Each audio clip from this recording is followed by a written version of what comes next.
Different strokes for different folks. Horses for courses.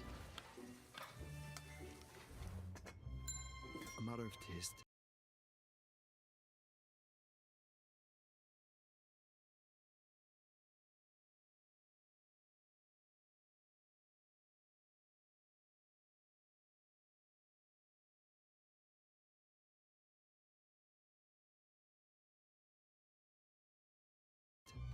Whatever floats your boat.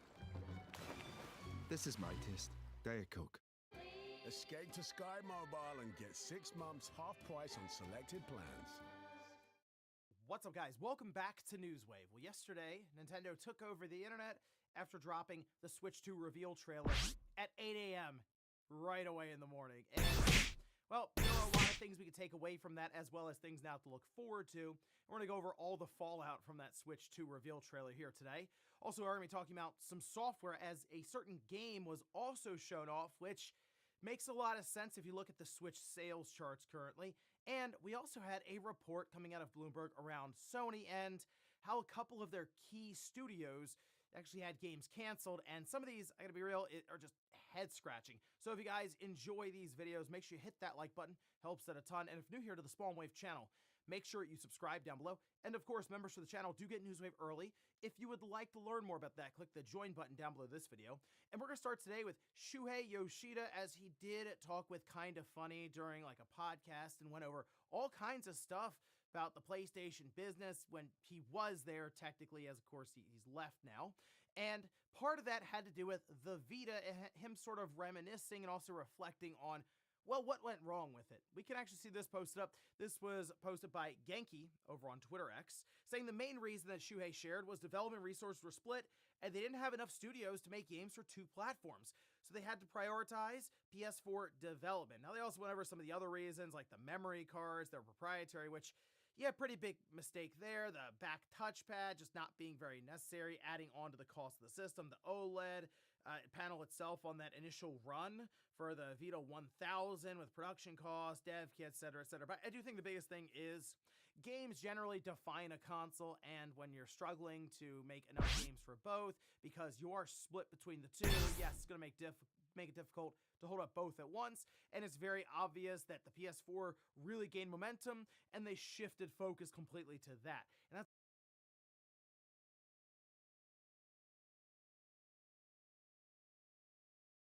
Round 1. Ready, go!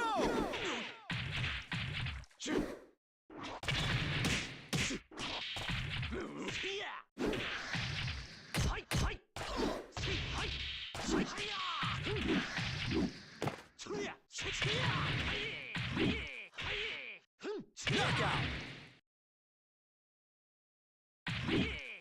Round 2. Ready, go!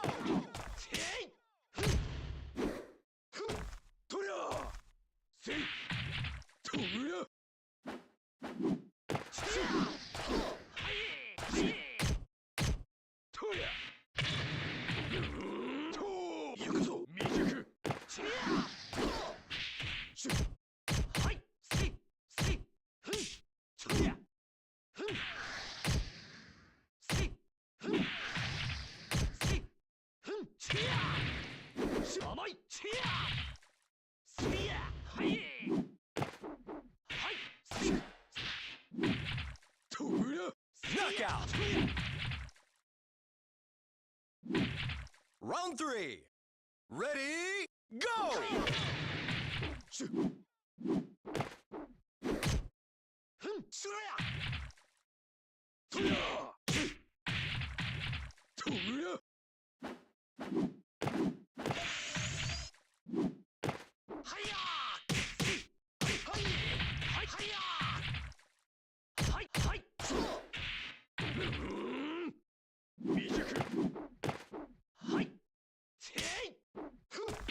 Ring out!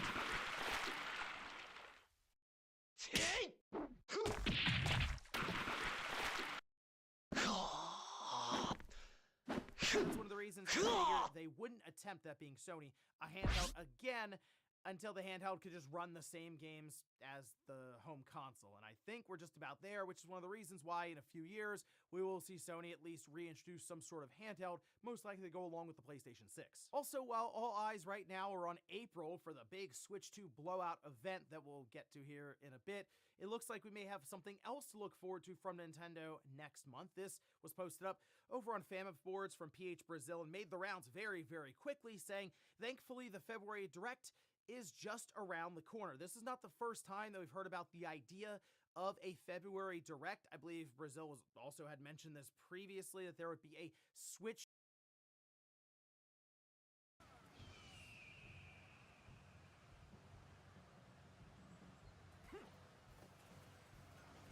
Got this. Let's get serious. Got this. Let's get serious.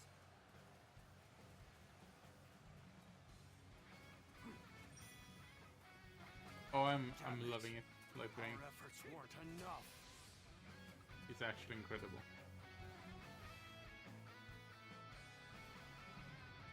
Our spell has been broken. Then we shall have to switch to an all-out attack. Good.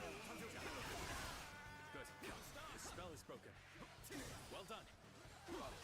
I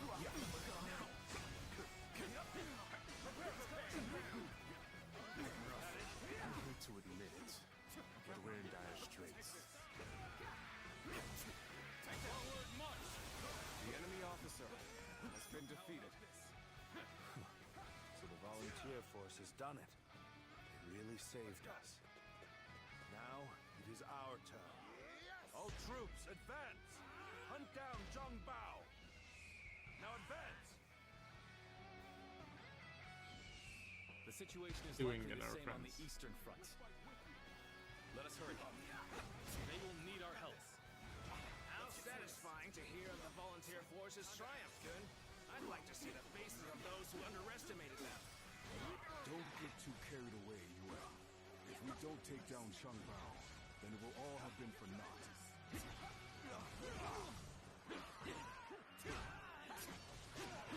cannot afford to fall here. Did I judge the situation poorly? The enemy officer has been defeated. This territory No giving is up. ours. To the bitter end. Oh, we need to help him. I might not make it in time. What a sight for sore eyes. Reinforcements. Even volunteer forces would be handy right now. You're finally here. Sorry for the trouble. Come to help me out?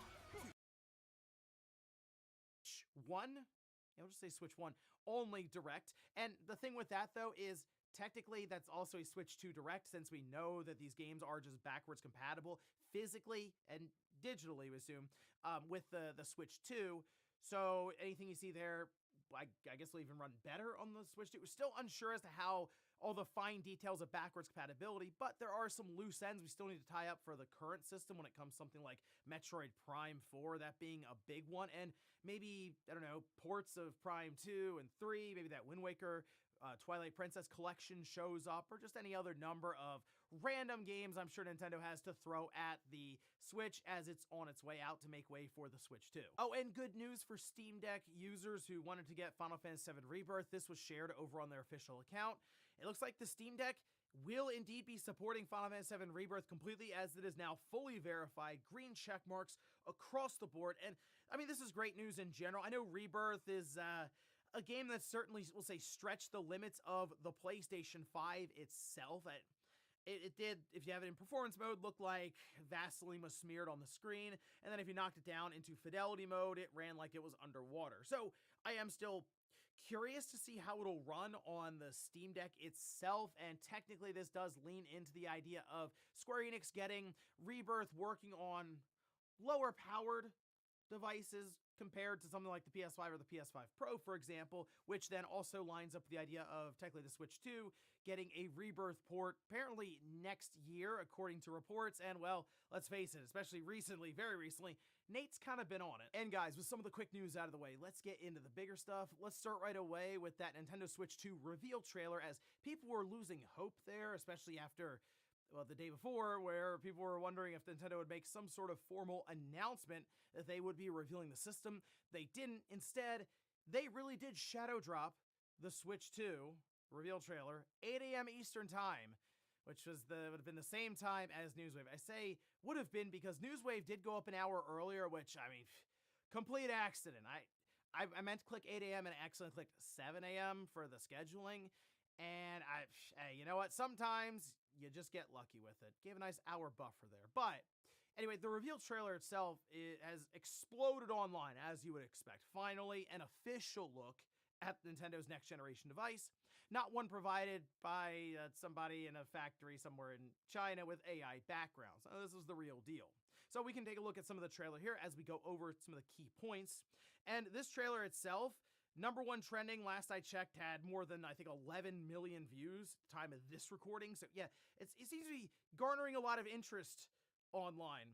Now, the features confirmed in the trailer, we do have the big one, seemingly that mouse functionality. We can tell because they turned the Joy-Cons sideways on purpose, had the wrist straps and guards on there, and then they were racing all around the table, kind of showcasing the idea of them acting as a mouse, with that IR sensor also being in view as they were rotating around the Joy-Cons and them transforming into the newer ones. So yeah, I think we can, I think we look at that as that must be one of the key points or key functions that the Switch 2 will introduce.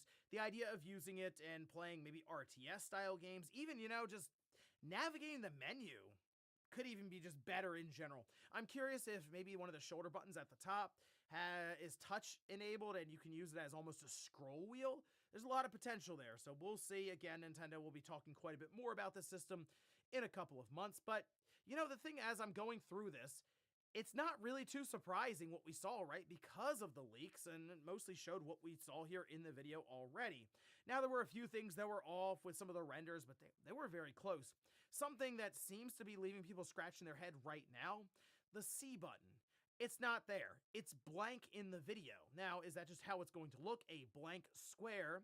I don't think so. I think in this case, Nintendo decided not to include that C button, or at least the cutout on that button, just to sort of keep it out of view until they're ready to talk about it fully, because I do think it's going to be a major factor. And think about this.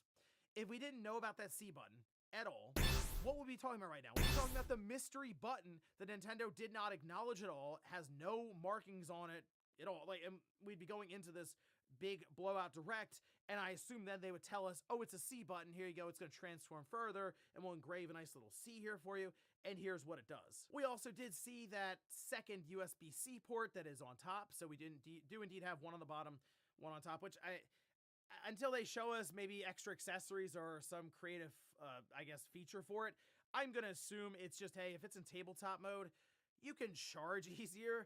That doesn't necessarily mean that we won't have accessories and stuff years down the road that even third parties attempt to introduce there. But at least for now, that's kind of what I'm envisioning it's for. But they did show the U-shaped kickstand. It does fold pretty much all the way out, so the system can go nearly flat, very similar to the Switch OLED kickstand. The curved dock also in view with the nice big Switch 2 logo on the front. And to close out, we do have more information coming to us April 2nd. You know, what's funny is that I think the Nintendo UK trailer was the first one that popped up, and people thought it was February 4th and got real excited. Oh, okay, a couple of weeks.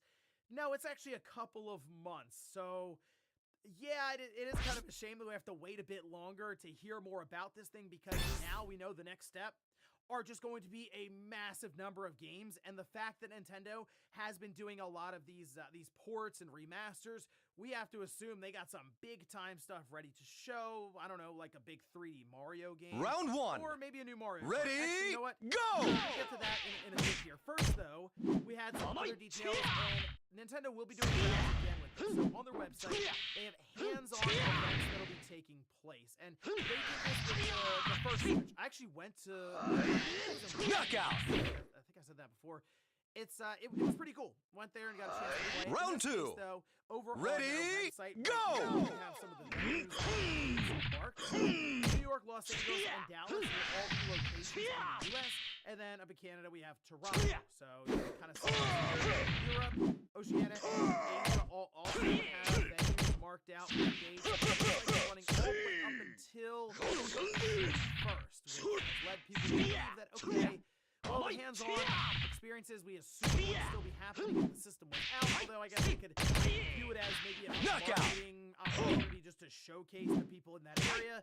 But if we're going by Round three. preview stuff, Ready, then I guess go! the system would most likely be launching at some point in June after the first.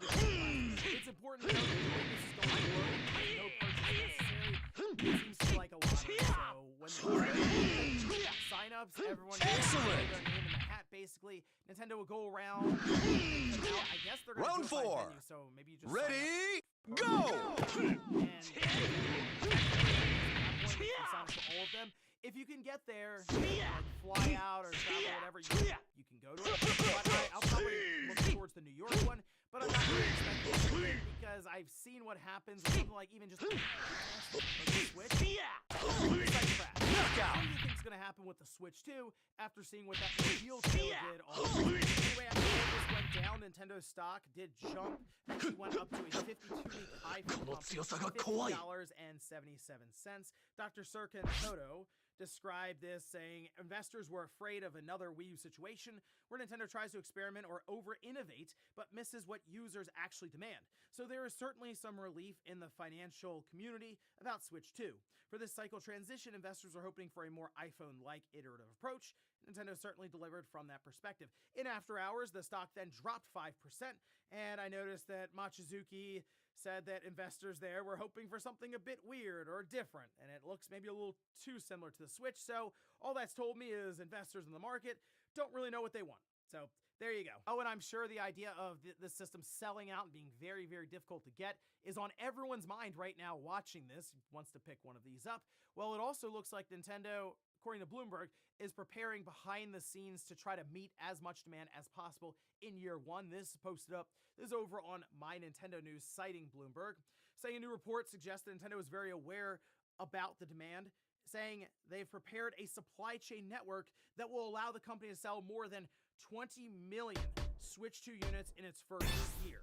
Now, that is about 2 million, I think, above what the Switch 1 did in its first year, and it was still a hard system to get, but still, I think 20 million, I mean, it'd be nice if a company could they could just make 50 million, but there's a lot that goes into that, factory lines, setting things up, logistics, parts. 20 million, I feel like, is a pretty good number to target year one, and let's face it, they'll sell all of them. Now, again, if you're trying to make sure you're at least available for pre-orders when they go live, it also looks like many retailers, their pages are going up to remind you when those pages are going up. Yeah, so Best Buy has one up. We have GameStop. Theirs is listed, and I'm sure many others will follow suit. So, if anything, I would go around, drop emails that you can check consistently into those different submission forms so that you can be prepared when pre-orders go live, which I would assume is going to be right at the presentation, April 2nd, since that's when we'll find out about the release date as well as the price point. So big stuff here right now for the Switch 2. A lot of excitement. Just got to wait a couple of months for the big presentation from Nintendo, but in the meantime, don't be shocked to see a bunch of third parties start dropping that Switch 2 logo in their trailers going forward. Next up, I did want to quickly touch on a game that was briefly shown during that Switch 2 reveal trailer, and that is a new Mario Kart game. Now, when I was doing the reaction for it, I kind of jokingly was like, oh, look, Mario Kart 8 Deluxe. But then as it's going through, it's like, okay, well, no, this looks like a new Mario Kart game. Sure, we'll say Mario Kart for now, because we're still trying to figure out what it's called. And this is very similar to what Nintendo did when the Switch was originally shown back in 2016, where they showed off-screen footage of things like a new 3D Mario game, they showed a new Splatoon game, and they didn't really discuss it much until their big presentation a couple of months later. Seems to be the same road they're taking here, Mario Kart. But, like, here's quick shots of it here. And some of the big things that were pointed out, this appears to be a new track, Mario Bros. Circuit. And Donkey Kong, in particular, their character design has changed. It looks to be more from the Super Mario movie. And the big thing that people honed in on here and were like, hold on a minute, this could be big time for this game. There's like 24 starting lines, and now people are wondering if they've doubled the number of people racing on a track at any given time, almost like, we're playing Halo, big team battle, almost like big kart battle, big kart racing. Like, there's a lot of cool things they could do here with that many people in one race. And that does kind of make me then think that that would indeed be a Switch 2 exclusive, because you figure if they were going to do a Mario Kart game like that for the Switch, they would have already done it. Although I guess one of the best games you can launch with and then also still have cross-gen is Mario Kart 9 or Mario Kart 10. We still have to figure out what it's going to be called, because apparently Mario Kart Tour, the phone game, is 9, and the number I think is kind of thought of. Maybe they'll just call it something completely different, right? Just an actual subtitle or something with Mario Kart. Nonetheless, this makes a lot of sense. It's the best-selling game on the Switch currently. It's well known. It seems that one out of every like two people have Mario Kart 8 Deluxe. So that's what you're gonna show. Now, because it was so quick and flashing on screen and being off-screen footage, I'm sure there are many people who saw it was like, oh my gosh, great, it plays Mario Kart 8 Deluxe. But again, closer examination, you'll see it as just a brand new Mario Kart game, and that's pretty exciting. It's cool to see that at least be shown, because for a minute there, it really did look like they weren't going to turn that Switch 2 on at all, so at least they showed us something. Again, we'll just have to wait a bit longer to see some of the big titles and find out what exactly the thing's launching with. And in our last bit of news, let's talk about a couple of games that appear to have been canceled at Sony, with 2 studios in particular. And I gotta say, I read this report. I can't believe that this is... I mean, it's borderline devastating, especially for me anyway, with one studio in particular that I think has a ton of talent. And it's some malpractice almost going on at Sony right now. Anyway, this is coming from Bloomberg and Jason Schreier, so you know the sourcing's good there. We can see this posted up, where they say the games at Oregon-based Bend Studio and Texas-based Bluepoint Games were both live service projects designed to draw recurring revenue from players. We know about the live service push from Sony right now. Not shocking to hear, but again, kind of disappointing in this case. A company spokesperson confirmed the cancellations. In a statement, the spokesperson said the 2 games were canceled following a recent review, and that Sony will continue making both online and single-player games. By the way, this completely reminds me of what happened with Last of Us Factions 2, following a recent review. Interesting. Okay, so all I can assume is that they realized, that being Bluepoint or Bend Studio, that they would be focused in on this live service game completely. Wouldn't be able to do much else because they'd have to continue updating these things, or maybe the gameplay or monetization loop just wasn't there. Now, we can see this say, quote, Bend and Bluepoint are highly accomplished teams who are valued members of the PlayStation Studios family. We are working closely with each studio to determine what the next projects are. Okay, so it does not appear that Bluepoint and Bend are being shut down. So that's at least good news there, silver lining. But if you're wondering what exactly Bluepoint was working on, as Bend Studio seems to be an unnamed live service game, this is from Jason Schreier over on Blue Sky, saying, fans have long wondered what Bluepoint has been working on for the last couple of years. I can report it was a live service God of War game. What is going on? A live service God of War? Were they going to... Did they look at Ascension and go, you know what? Needs a battle pass. Then we can go to the next level.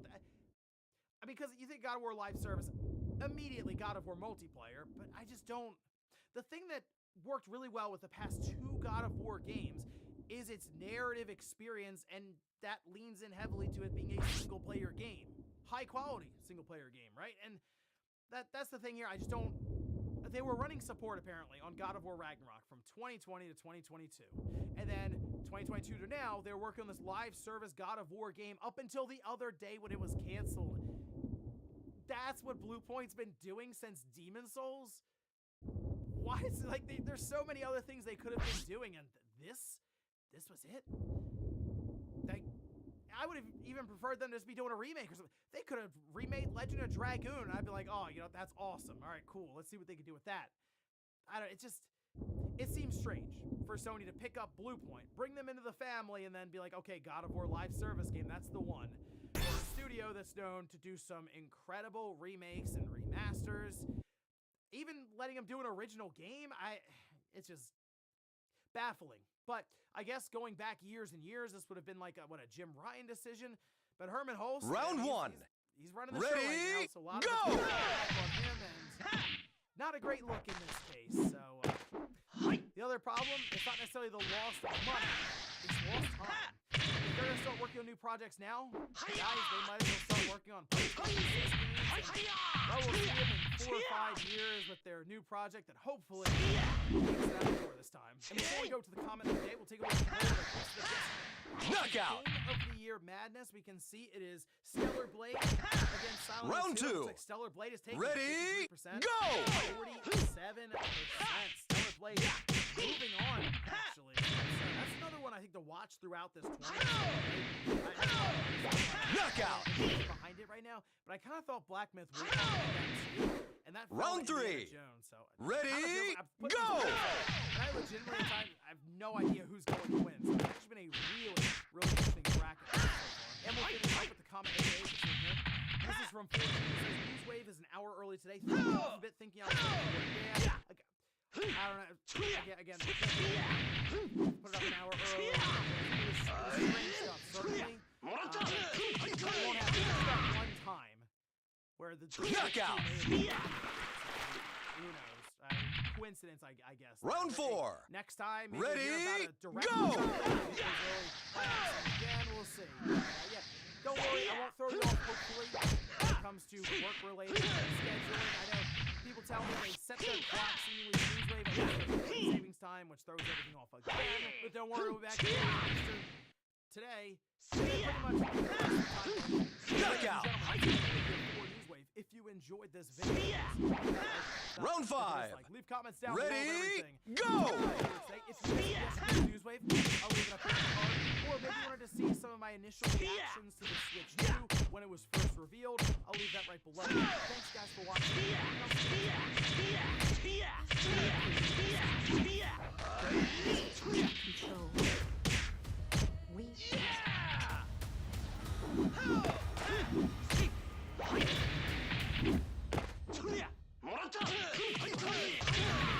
on the new Innovation Workspace. Knockout! Innovation belongs on Miro.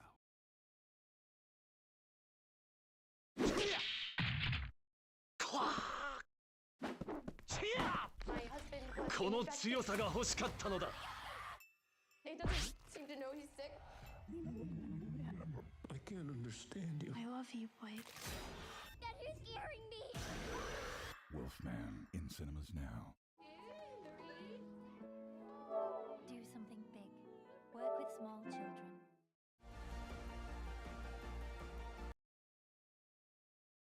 My name is Sally. I'm from... Welcome to the blind date. Today you will ask and answer questions most people are too afraid to ask on a date. 모든 카드를 다 끝내야 데이트가 종료됩니다. Please introduce yourself. 제 이름은 공민혁이고요. Hello, my name is Sally. I'm from Georgia, the country Georgia. What's your ideal type? 착한 사람? 착하고 잘해주는. Have you been on a blind date before? No, first time. Yeah, 잘 안 됐어. What do you think about dating a foreigner? Not bad. Sure, why not? You can take your eyes off. Okay.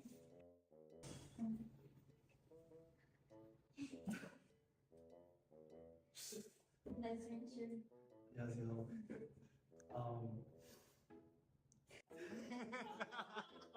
Why is it so awkward? What? Why is it so awkward? Nice to meet you. Nice to meet you. Yeah. Done.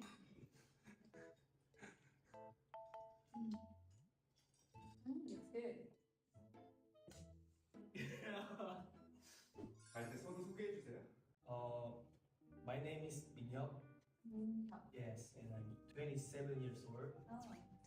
And now my job is personal trainer. Yes. So you're having good body. Oh no.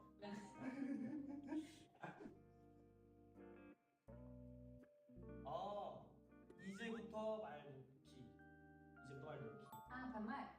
Yes. 아, 좋아. 네, 반말. 알래. 한국말로 해도 될까? 그래. 좋다. 가자. 한국말이 좀 편한 것 같아서. 누나가 영어를 시켜.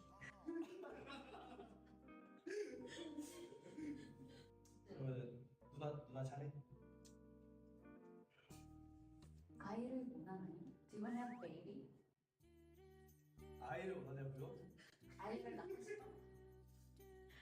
뭐 좋은 사람을 만나면 생각은 있어. 나 아니구나. 아 뭐 그러지. 아이를 혹시 원해? 계획 따로 있나? 남자부터 많아. 아 그치 순서가 있지. 저번해야지. 넘어가겠습니다. 나의 첫 인상은 어땠나요? 인상? 딱 이제 마스크 벗었을 때. 귀여워. 귀엽다. 귀엽다. 근데 생기는 거 조금 뭐 상남자, 뭐 부산 남자 그런 느낌. 뭔가 근데 생각보다 귀엽다. 하다 나는 사실 한국 분이 오실 줄 알고. 근데 되게 좀 화려했어. 빛이 좀 났어. 약간 그런 느낌? 와우. 괴롭히고 싶게 생겼어. 에? 말투가 귀여워.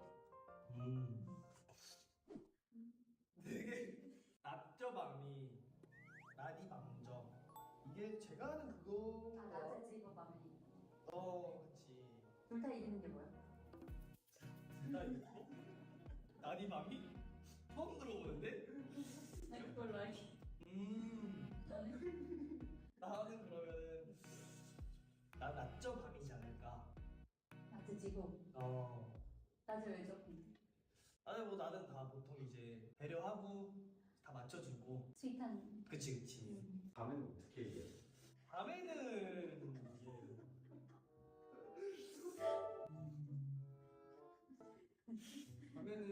쳐다보지 마세요. 애교 배틀? 걸어? 와, 개무섭다. 진짜. I'm ready.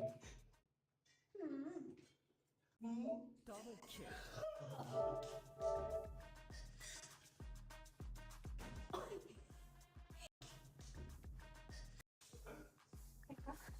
I'm ready. Double kill.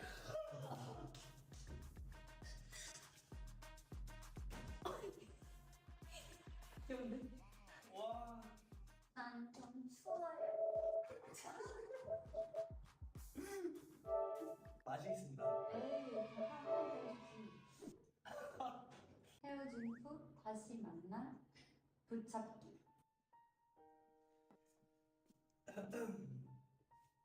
쌀리 안녕. 왜 여기 왔어? 이게 하고 싶은 말이 있어서.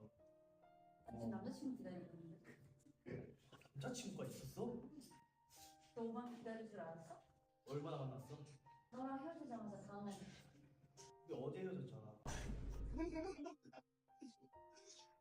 나에게 마음이 조금이라도 좀 있어. 나 생각나는데? 사실 되게 많이 보고 싶었어.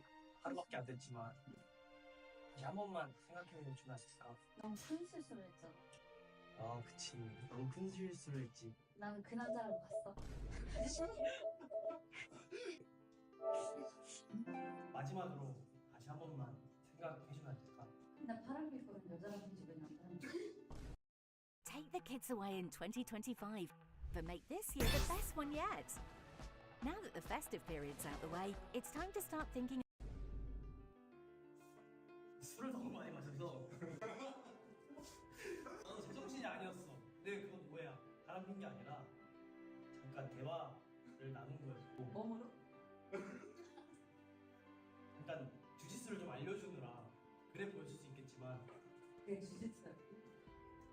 물론 벗고 있었지만 더워서. 그렇죠. 당연한. 당연하지 게임. 솔직히 나 너무 잘생겨서 너무 긴장되지. 당연하지.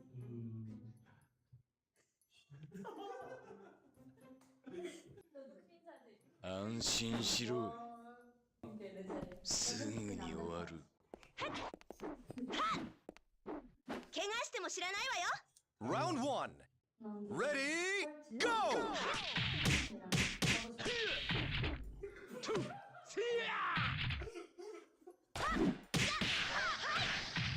어떻게 그런 생각을 하지? 피치? Knockout!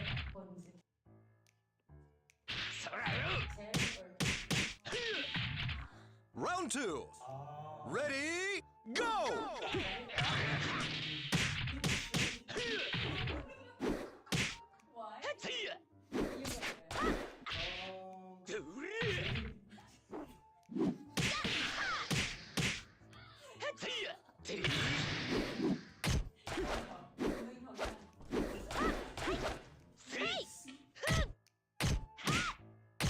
Knockout!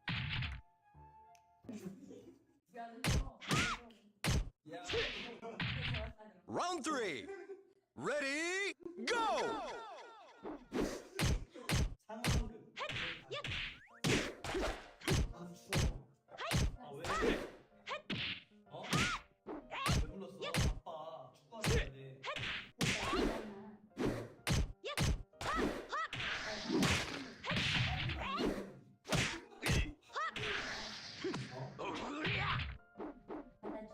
근데 이게 돈가스 뭐야 이게? 돈까스처럼 맨날 먹고 싶단 말이야. 아 나를 먹고 싶어. 맨날 맨날. 그래 뭐 그래 뭐 그래 돈가스. 화난 멸치 화 풀어주기. 화 풀어주세요. 네 화났어. 아 미안해 내가 뭘 잘못했는지 알아? 돈가스 계속 먹자 해가지고 너무 내 생각만 한 것 같아. 매일매일 돈까스 먹어보면 사람이 돼지가 돼. 너까지 내가 진짜 생각을 너무 못했던 것 같아. 진짜 미안해. 나한테 언제까지 돈 아끼려고 할 거야? 치즈 돈까스도 아니고. 내가 진짜 잘못했어. 다시는 안 그럴게. 미안해. I'm so sorry. I'm really so much sorry. You don't look like you're sorry. No. 진짜 미안해. Work. What? Work for me. Work?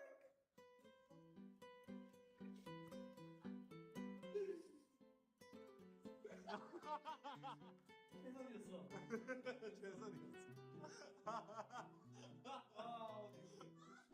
Do you have any childhood trauma?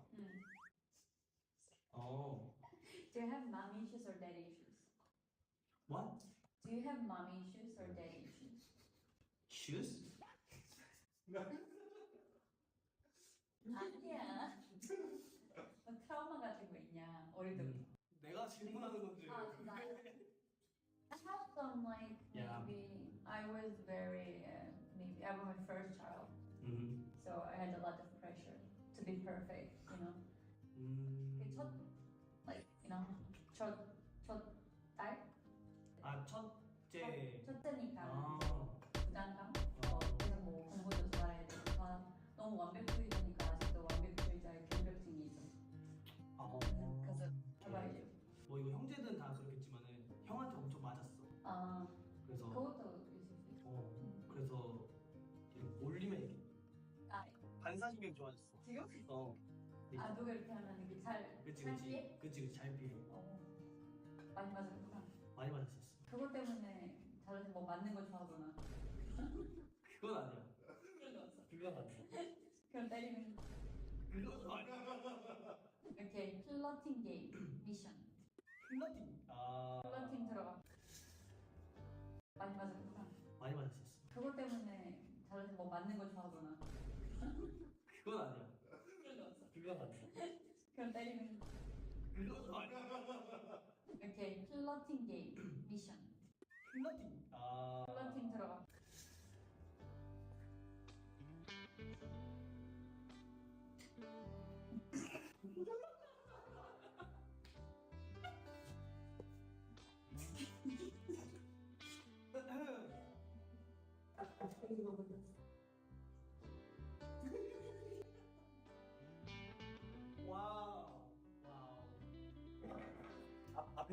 봐. 아 되게 춥더라. 먹고 있어. Maybe this. 응? 아니 뭐, 나 시작도 안 했는데. 아 나한테 좀 먹거리 좀 갖다 줄래? 브라가 갖다 줄래?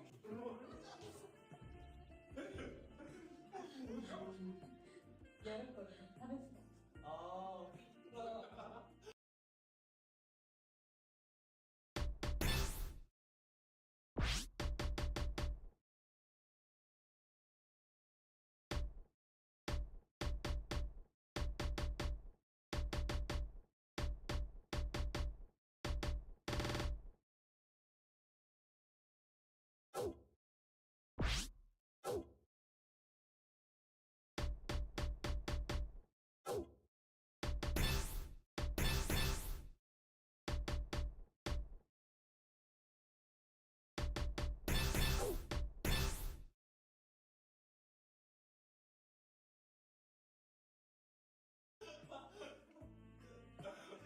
받아줄 수가 없어.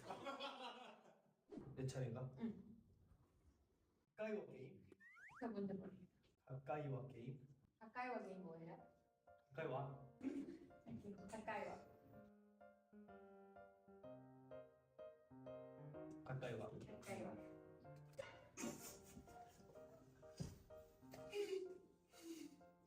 가까이와.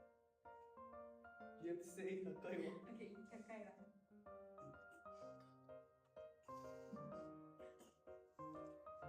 이제 가까이 와주세요. 왜 갑자기 존댓말해? 가까이와. 이마. 가까이 와. How was your date? 저는 되게 좋았습니다. 되게 신선하고 되게 설레고 재밌었습니다. 진심일까? 진심으로. 내가 너무 괴롭힌 것 같아서 미안하다.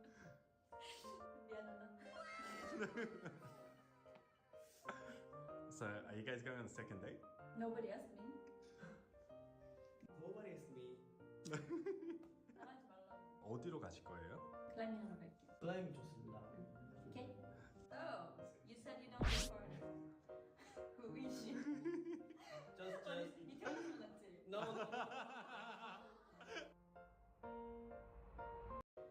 Who is she? Just. 이태원 같지? No.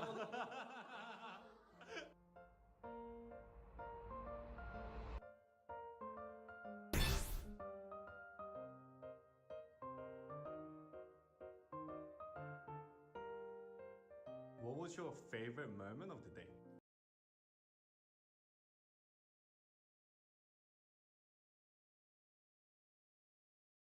Round 1. Ready, go!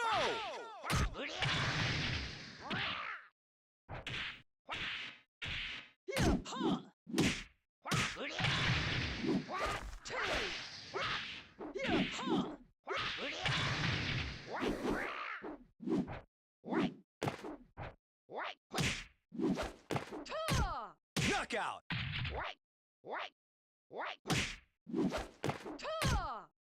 Round 2. Ready, go!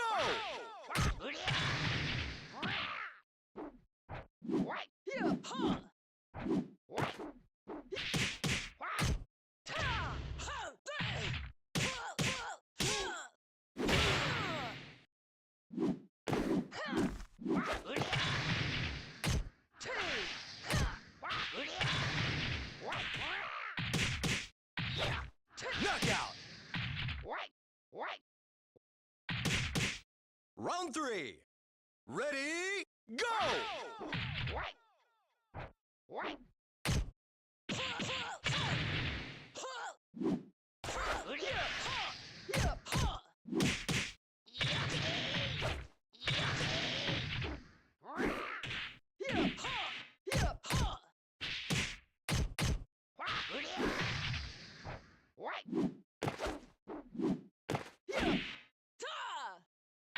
Knockout!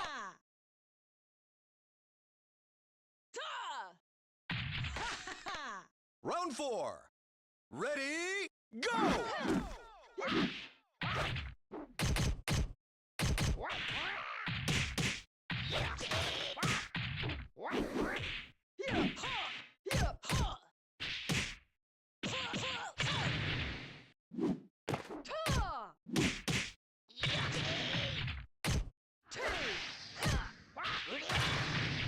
Knockout!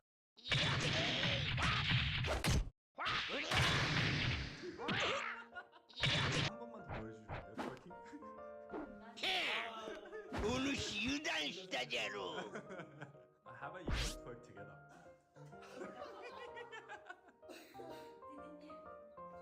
많이 원하시는 거 아니에요? I can do something else. What's the something else you're gonna do? Not here. Maybe later. Okay. 얘기는 안 돼. Alright.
Welcome back to Next Gen Console Watch, our show following everything happening with the latest gaming hardware, and we actually have a Next Gen Console to watch this week. I'm Damon Hatfield. I'm joined by Ryan McCaffrey, host of IGN's Xbox podcast, Podcast Unlocked. We came full circle, Damon. We did it. We have done it. And also from the only video game podcast, Sam Claiborne joins us this week. Hey, it's good to be here. It's a new year and a new console watch. Yeah, so the Switch 2 is finally out. It's real. Everything that had leaked, I think, turned out to be true pretty much. So there weren't too many surprises in Nintendo's presentation today, but good to know that it's real. It's really happening, coming this year. There is still a lot we don't know though. So, after after today's presentation, we know that there's going to be a Nintendo Direct in April, early April, April 2nd, and then there's going to be opportunities for people to get hands-on with it in certain cities around the world starting in April. But there's going to be a lot to look forward to, lots more information for Nintendo to share as the year continues, and we'll definitely be talking about this a lot on this very show over the next coming weeks and months. But Sam, first of all, give me your first impressions. Now that the Switch 2 is officially official, based on what we know, what do you think? Yeah, so for me, the Nintendo consoles have always been a reason to play Nintendo games. Like, I care about the games. I care about the library of games. So it's really tough to see an announcement that focuses on, you know, this looks a lot like the Switch. It has these new Round things. one. Like, I'm excited Ready, for how go! You know, this doesn't change the formula too much. But what I'm going to be excited for is seeing more of that Mario Kart, seeing what else is coming to it, and stuff like that. So, keeping that in mind, I think that playing it safe is so smart because they got a good thing going. And I think it's really fun to see Nintendo finally do a sequel like they do in the Super Mario Brothers games. They're just doing a sequel to the Switch. I love everything about the design look. I wish for more color schemes. We can get into that, but that's my initial impression. It's exactly what I want out of a Switch 2 in terms of what they show. Round 3. What I don't know is what the games look like, how powerful all the things we're going to talk about. That might change my mind, but for right now, for what they showed, it's not like I have a bone to pick with what they showed. The video did not directly address the possibility that the Joy-Cons can be used as mice, although they seem to demonstrate that. On Twitter said it was a big move for Nintendo to show the Joy-Cons literally. Round 4. Ryan, what do you think? Ready, go! Well, you know, it's because of all the leaks, there really, as you said, weren't any surprises. And you know, this isn't new because the Switch isn't new and it's been so successful. And in a way, Nintendo's kind of a victim of its own success here because if they strayed too far, they risk a Wii U kind of situation. They've definitely played it a bit safer. So yeah, there are a lot of unanswered questions that we're going to talk about. Ultimately, I just still, even as now, even with Nintendo, generational lines between consoles get grayer and thinner. They're basically, it's like they're aging, but I still get really excited about proper new console generations, and one way or the other, to whatever degree it ends up being, this is a proper new generation Round for Nintendo. 1. And so, ready, like, when I think go! about it, you know, like, David, I've gone on and on about on this podcast, on this show, for a long time about how I can't wait for the next mainline 3D Mario game. And like, when I think about, okay, this thing's going to be more powerful, to what degree we don't know, and it's rumored to be the big knockout, and Nintendo, or the 40th anniversary of Virtua Super Mario Round Brothers 2. is this fall, so ready, it's go! all coming together for that big new 3D mainline Mario game. But it looks like Mario Kart 9 is going to be the launch game, and we see 24 players in that. It's going to be like an open world kind of Forza Horizonification of Round Mario 3. Kart, which would be an interesting Ready, new place to take it. So, go! like, as Sam said, it is all about the games, but hardware-wise, like, yeah, it's playing it safe, but I don't think anybody really expected anything else. So, while it's not as sexy as maybe it could have been if they taken a few bolder swings, but it's still mission accomplished. The first proper new Nintendo console in like 8 years now. So for that alone, I am still hyped. Yeah. Let's cover what we do know. First of all, everything we can round up. We know that it's bigger. We don't know exactly how much bigger it is, although there was that mock-up at CES that people were showing off. Right. We know what those dimensions were, but Nintendo itself has not confirmed exactly how much bigger it is. We know that it's mostly backwards compatible. One would assume maybe the sort of strange software like Nintendo Labo stuff or Ring Fit Adventure, maybe that stuff won't be compatible. It's got a second. Well, and I'd throw out there that even the original Switch was not compatible with every version. Every game wasn't compatible with every version of the Switch, right? Because there was the Switch Lite, which you couldn't disconnect the Joy-Con from. So they have to be really careful when they look forward to this. So don't be too worried about the backwards compatible library, because I think you're about to say the games work in it. It's using the game slot from the previous system. Yeah, exactly. The which is crazy. It's got a second USB-C port. It's got an extra button, which I think rumors had saying we're calling it a C button, but in the video, I don't think there's any indication of what they're calling it yet. We know so the there was a really compelling theory floated in the IGN Slack by Josh Dew from our social team, who suggested that what if it's a trackpad, like for the mouse-like functionality when your Joy-Con are attached to it. Because one of the, I forget which one he said, but one of the PC handhelds has that exact thing in that exact location, and it's about that size. So I thought that was a fairly compelling theory. We know that the Joy-Con have been revamped. Now they pop off the sides. They no longer slide on and off. You use a trigger to just pop them off and on. We know that there's a new Mario Kart game, which is perhaps a little surprising, just because Mario Kart 8 is just so perfect. It's going to be maybe hard to improve on an already perfect game. We know but also a decade old. Also so a decade old. That's true. It's time. We know that Switch 2 will be out this year. There will be a Nintendo Direct coming on April 2nd. And like I said at the top of the show, there's going to be events where you can get your hands on it starting in April in certain cities around the world. So what, Sam, for you, what would you say are the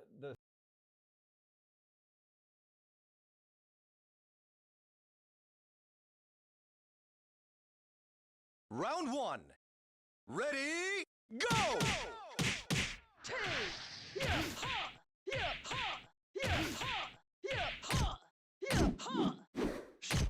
Excellent! Round 2. Ready, go!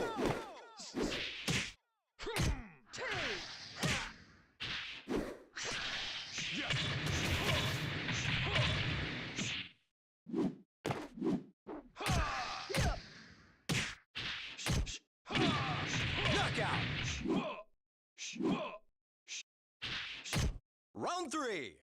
Ready, go!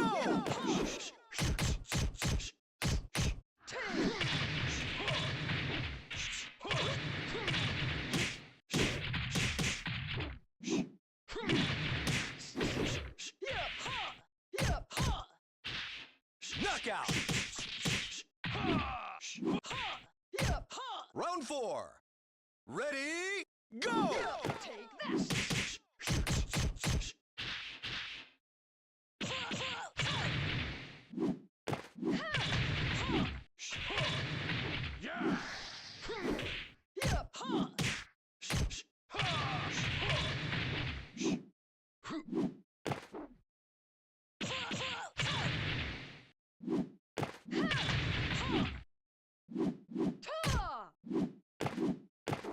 Knockout! Round 5. Ready, go!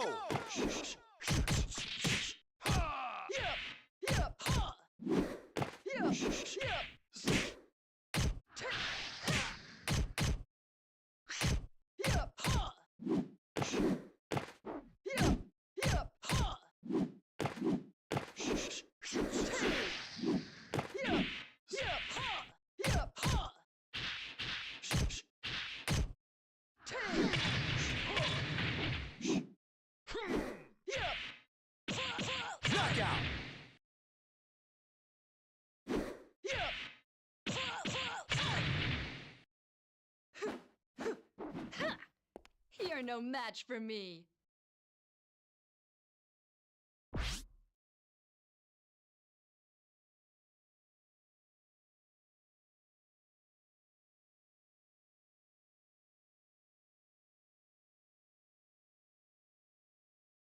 The biggest questions that still remain about the Switch 2?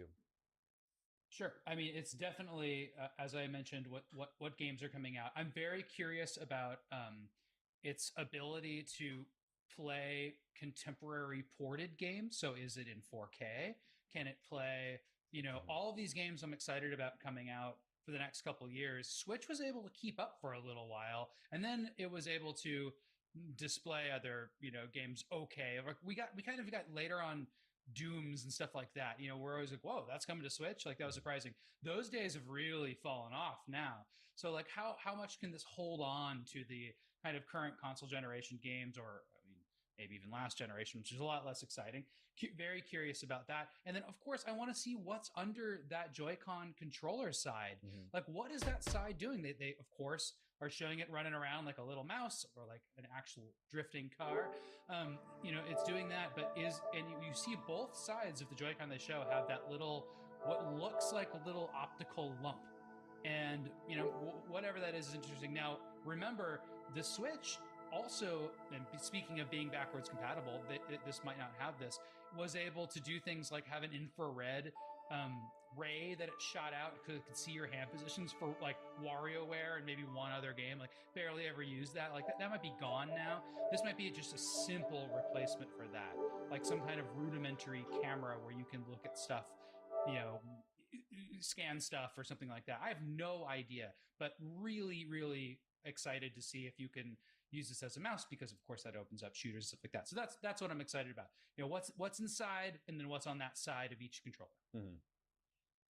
Yeah, as video game or as console reveals go, I think this video does the job. I think maybe there might be some feeling it's a little bit lazy on Nintendo's part. It's just a video, a 2-minute video with not even any VO in it.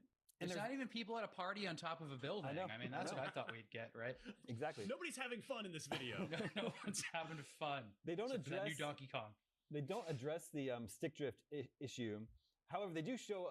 They make a point of showing a close up of the stick rotating around. So I don't know. I took that to mean that for them saying, "Guys, we got it. You know, we're using what is it, the Hall effect joysticks, so we shouldn't have drift issues this time around."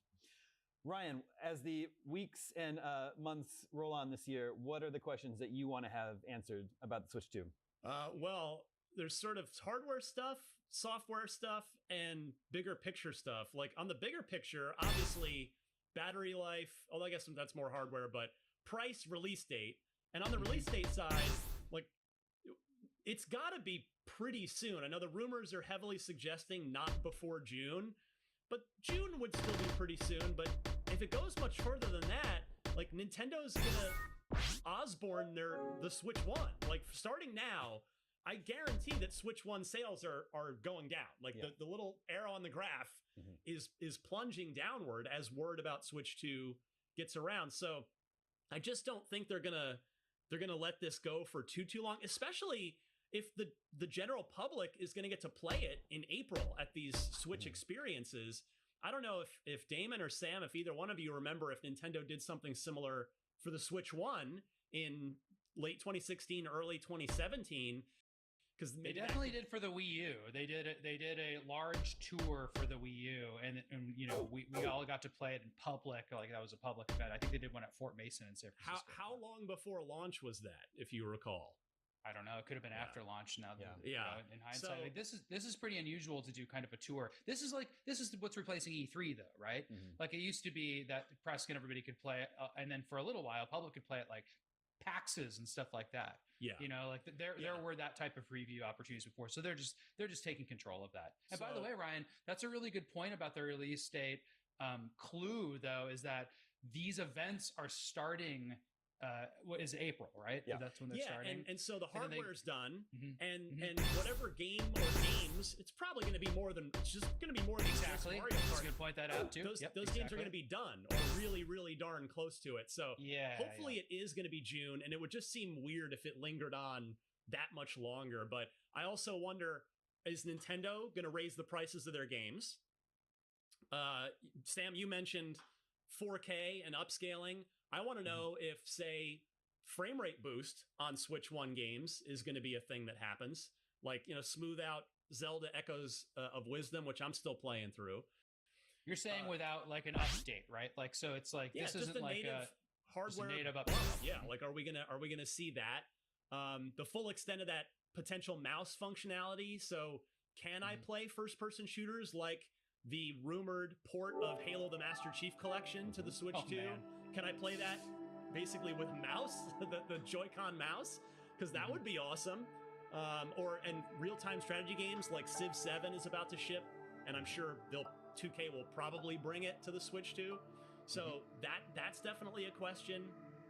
And so, and just how much more powerful is it than the Switch 1? Like what ultimately is this thing going to be capable of? Because if it's PS4-ish, hopefully a little more, but Pro? if it's PS4 kind of power, then that could, because every generation I feel like we get excited about, oh, there's going to be more third-party support this time, and I guess with Switch there has been, but in terms of those AAA games that are on the PlayStation and Xbox, they don't tend to find their way, and they haven't really found their way to the Switch. Like, we got a Witcher 3 port to the Switch. Years later. Much later, and it barely ran. But if Switch 2 is PS4 or higher in terms of horsepower, then it would probably open the door to a lot more third-party support, because it would allow publishers to come in and sell their PS4 and Xbox One games all over again on the Switch 2, which maybe for us enthusiasts isn't that appealing because we've already played them, but to Switch only players or more casual players that haven't played those games already, then that could open the door to a ton more software support for the Switch 2. So yeah, there's still plenty of unanswered questions for sure. Can you guess what I'm thinking right now? I love my little girl.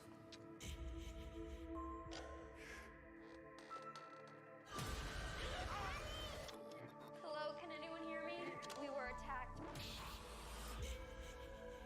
Can you imagine like how much easier it is to stuff a higher end system into basically a cell phone than it was 8 years ago, though? I mean, like the power differences could be extreme. It's just price limits that, right? Exactly. So it's like you gotta like think like everybody out there is saying like, well, this could have the core of this new cell phone like be so powerful. Like, no, it's not. They don't want to do that. They want to sell you a game for, and I think Ryan and I agree here, $400. Yeah, I would do my classic In-N-Out Burger lunch bet that it's not going to be a penny more than $400. There's just no way. It might be an exact penny less. Exactly, $399.99. You would not expect the thing to come in at 300 like the Switch? Oh no, heavens, who knows? It's tough because of inflation and everything. I mean, I know they could have waited to get good supply chains going and like make that make sense. I just don't. I just. What an interesting play that would be. What I was saying was the opposite end, in that there could be a higher end SKU that maybe looks different and has different pack-ins, like they did for Wii U. It would be essentially a bundle, but they still sold Wii U in 2 different variations, and they never did that with Switch. And I'd be interested to see if they got away with a higher end model, but you'd be getting more for your value. It wouldn't be the core system wouldn't cost more. The Switch 1 OLED is still $350. So even if they cut the price of that to $3, we're still there's no chance that Switch 2 is less than $4. I don't think. And just that's an interesting question too. So you were just saying Switch sales are about to go down. There are still Switch games that are announced. One of those is Metroid Prime 4. What happens to that game now? And also the Pokemon game was announced for Switch also. So yes, those seem to be cross-gen games. But does that also point to those being cross-gen games that work pretty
Round 1.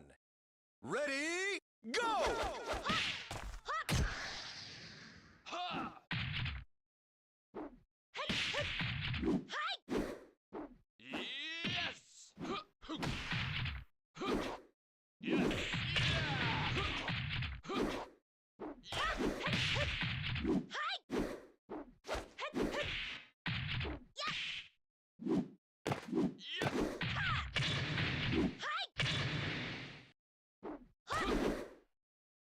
Knockout!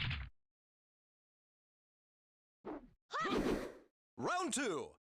Ready, go!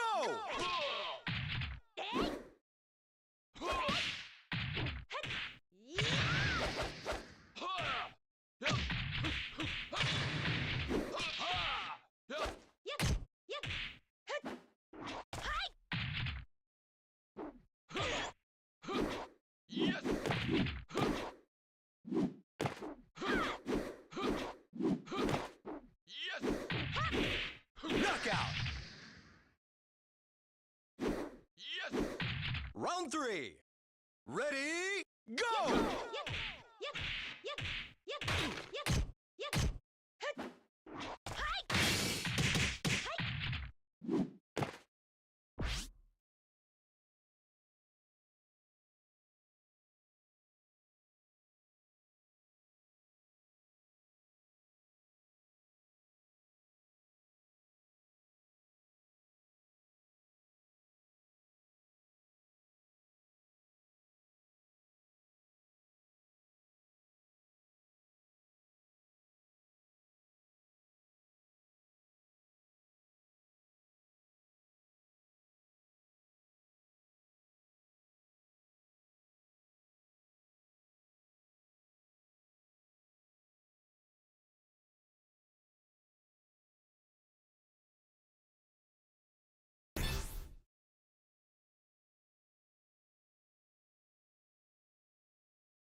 well, first of all, Pokemon's already not working well on Switch, right? The last 2 Pokemon games have had performance issues.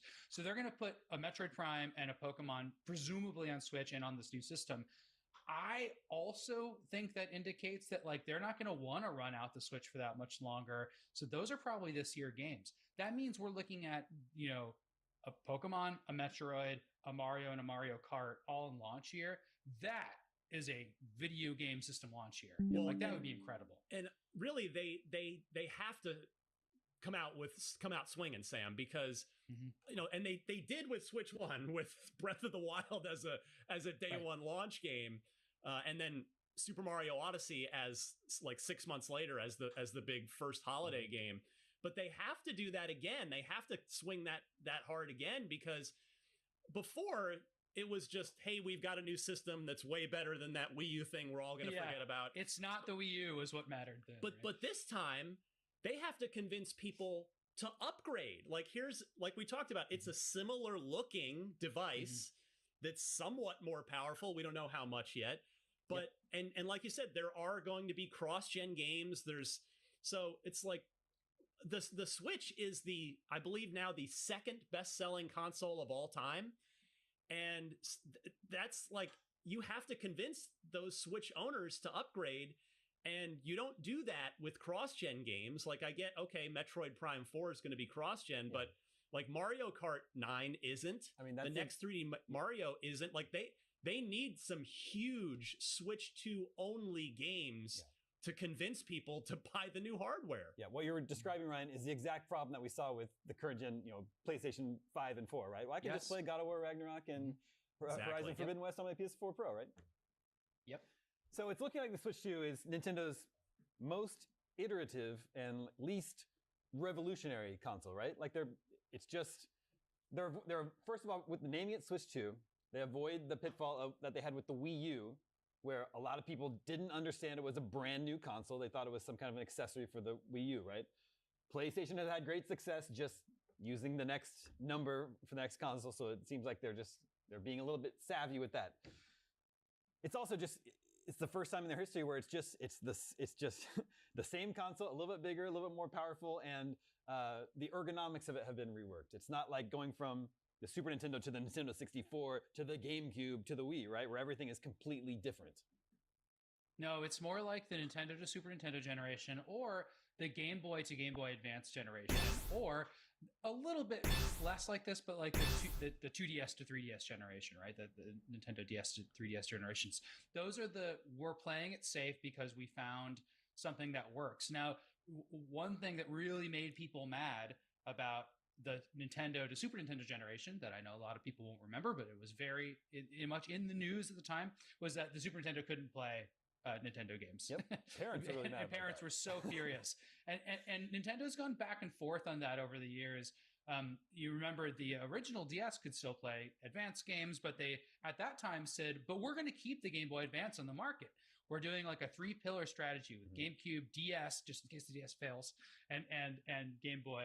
And so this has everything going for it in the like, fine, we'll upgrade your system for Christmas this year for parents. Like all that stuff being in there is like answering these questions, but they don't have that question for like, well, why, you know, like, just like what Ryan was saying, like, well, why do you need to upgrade? The 2 new games you want to play, Pokemon and Metroid, are already on your old system.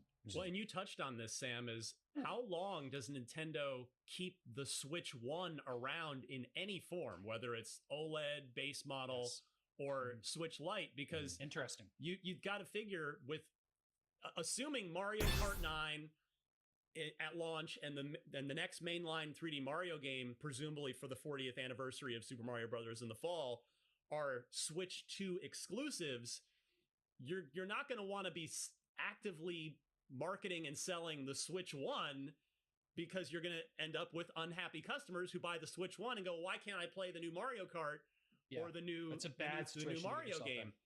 So that's when it becomes confusing, right? When people are buying the old system to play the new games, like, what a mess.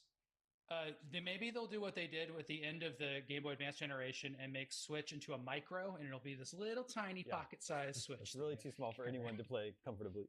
The game's already that small. True. Well, it's exciting. Switch 2 is finally official, have it revealed.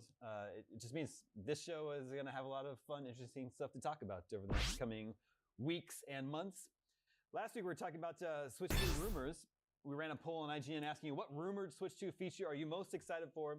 And over half of you responded 4K upscaling. So I guess you'll be looking forward to hearing if Nintendo will comment on that in the future. But I thought was interesting, way at the bottom, the least... Round 1. The least Ready, excited go! Exciting feature for you was the optical sensor on the Joy-Con, which would allow them to react as a mouse. That's like one of the most exciting things for me. Only 5% were excited. Show people what that's all about. It's so hard to think about what an optical sensor is. And then also, a lot of people don't play. What's the desk solution? What do you do if you really want to play a game? Use it on my chest. Round 2. Exactly. Ready, Or go! add a touchpad. I may be reaching a little bit here. I am probably reaching a little, but in the 2-minute trailer, when it pans over to the television with Mario Kart on it, knockout! To me, that, it's... Round 3. Ready, go!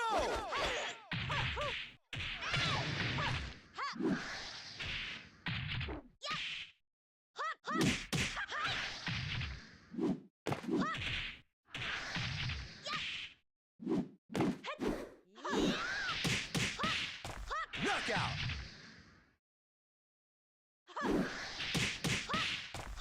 Round 4. Ready, go!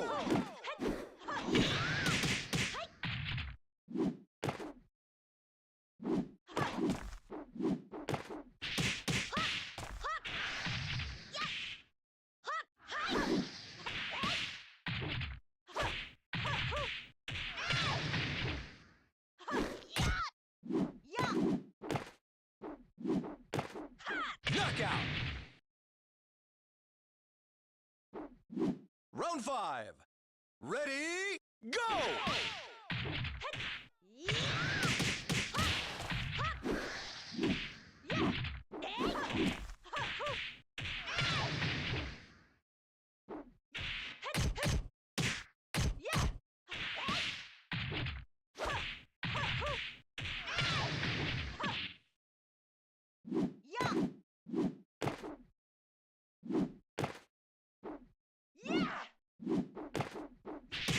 Knockout!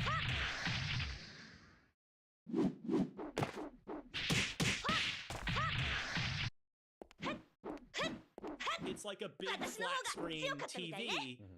To me, that kind of implies that, yes, we're going to at least upscale to 4K. Because it's clearly like rendered to be a modern 4K television. You can't even buy a non-4K TV anymore. So I'm probably reading a little too far into that, but I think, I don't know, I took away a little bit of an implication there. And Sam, we're running a poll right now. It's asking about people, whether or not they plan to purchase day one. Is that right? Do you have the current results, how that's going? Yeah, so let's check it out. So the latest results there, and we asked, are you planning on getting a Switch 2? And 48% of people even said yes on day one. Only 14% said, nope, I'm fine with the current setup. And then the second highest group said 37% said, I'm waiting to find out more games, specs, etc. So that's 48% are basically half people are saying, I'm going to go ahead and get this. Yeah. No matter what happens at this point, but 40% are waiting to see what it looks like. So viewers, make your voice heard. You can vote on this poll right now at IGN.com, and we'll share the final results next week. And that's going to do it for this very exciting edition of Next Gen Console Watch. Sam, thank you so much for joining us this week. You're welcome. Thank you to Ryan as well. Thank you to, everyone working. It was hard getting this episode off the ground today. Lots of gremlins in the system. So thank you to Jobert and Ryan and Amir and Dave and everyone working behind the scenes to make this episode possible. My name is Damon. We'll be back next week with the latest Next Gen gaming hardware news. We will see you then. And also, Damon, don't forget, on Thursday the 23rd at 10 a.m. Pacific, join IGN and me live for the Xbox Developer Direct featuring Doom: The Dark Ages, a couple of other games, and a mystery game. And we, meaning Podcast Unlocked, will be live to analyze it, discuss it immediately following that. So join us for that one. For sure. Thank you for reminding me, Ryan. This is Next Gen Console Watch. We'll see you next week.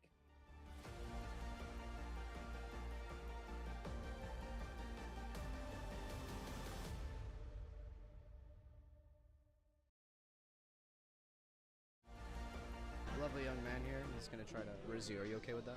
Sure. 何何何ちょっとナンパしてください。旅行ですか？住んでる。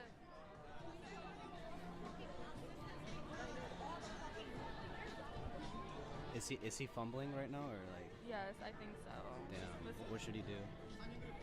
Talk more. Hello? もっと話した方がいいよ。 Wait, how old are you? 21. Wow. Wow. Interesting. Out of 10, how was his riz? Like 5. Okay, 10. 1から10だったら今のナンパは10だった。10? Lovely young man here.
Round 1. Ready, go!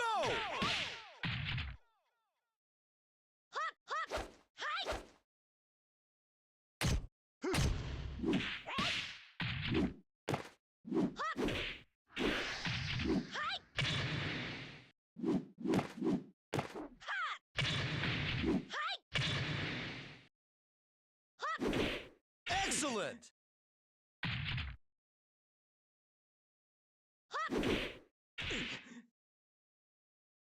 Round 2. Ready, go!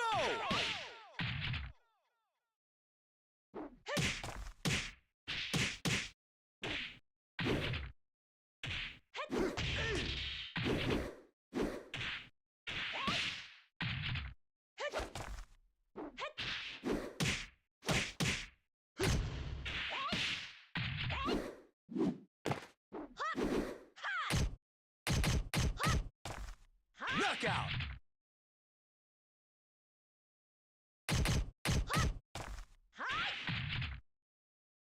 Round 3. Ready, go!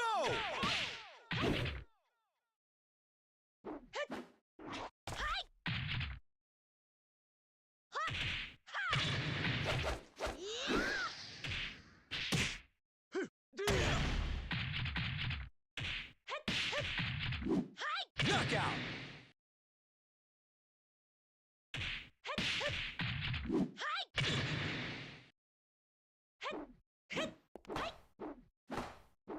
あなたにはクンフーが足りないわ。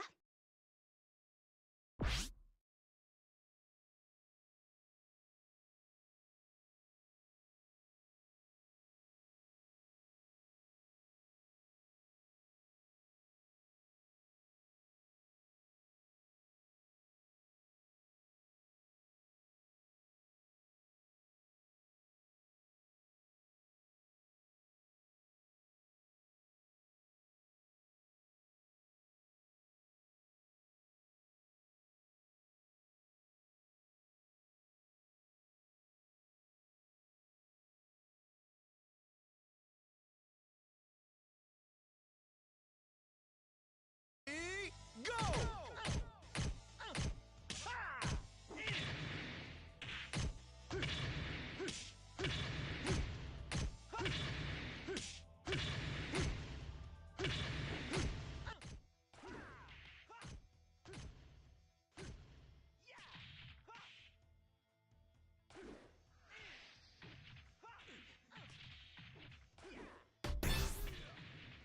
Knockout!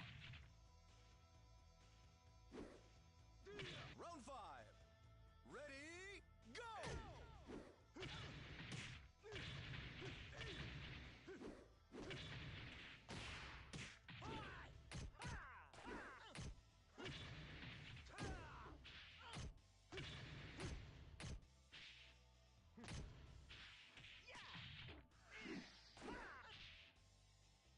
Knockout!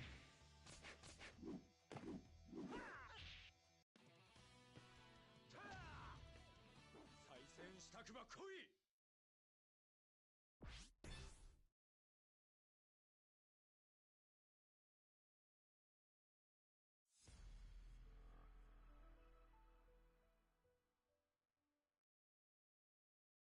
Round 1. Ready, go!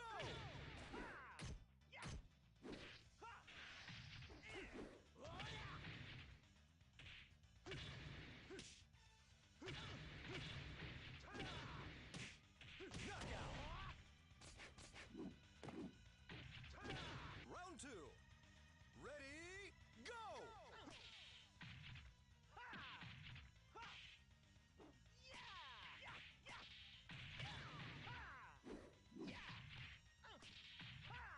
Excellent!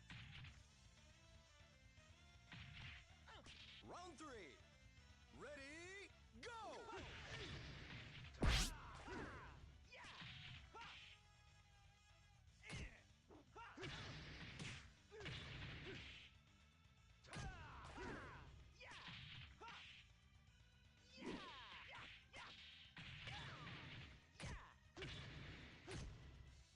Knockout!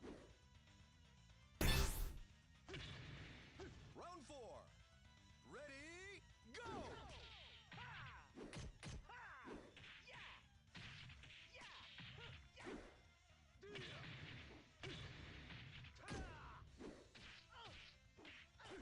Round 1.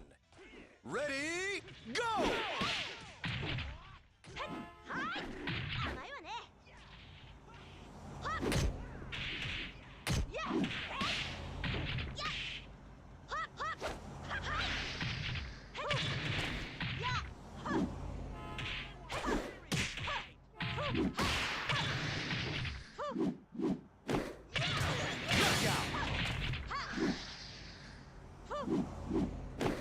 Round 2. Ready, go!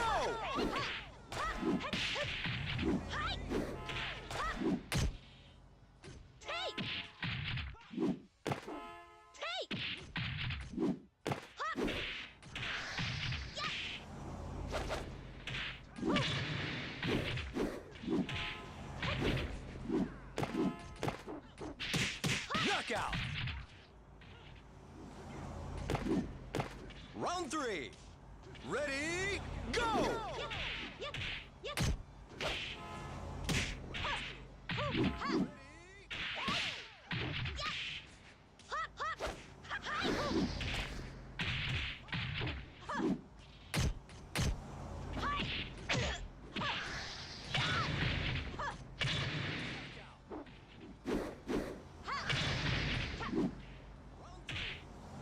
Knockout! Round 4. Ready, go!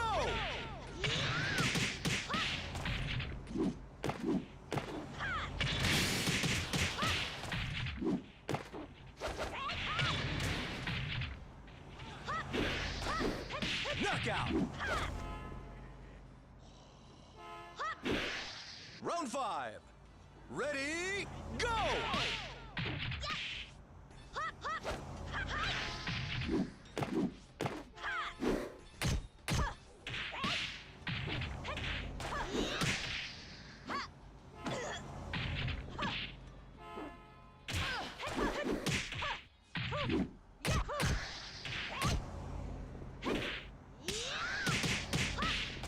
Knockout!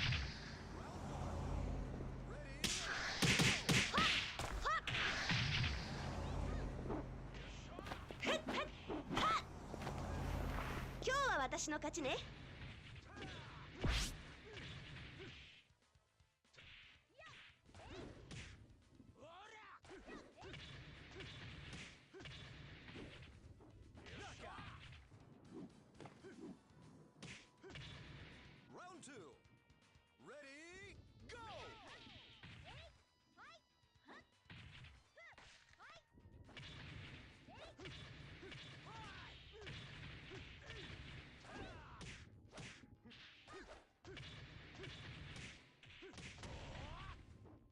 Knockout! Round 3. Ready, go!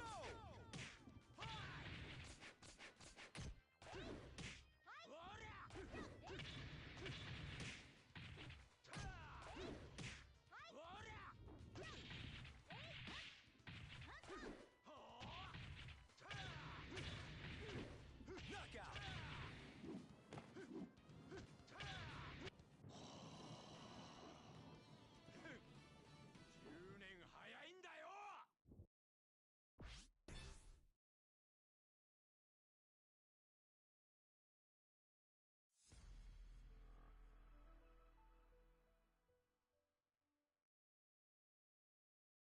Round 1. Ready, go!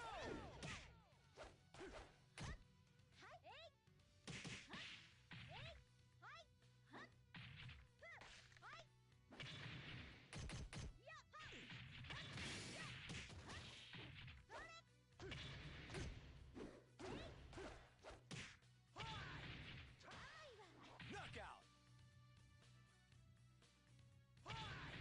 Round 2. Ready, go!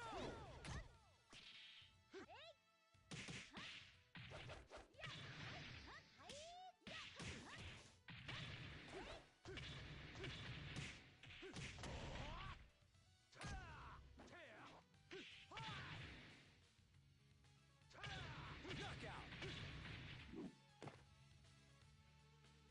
Round 3. Ready, go!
Round 1. Ready, go!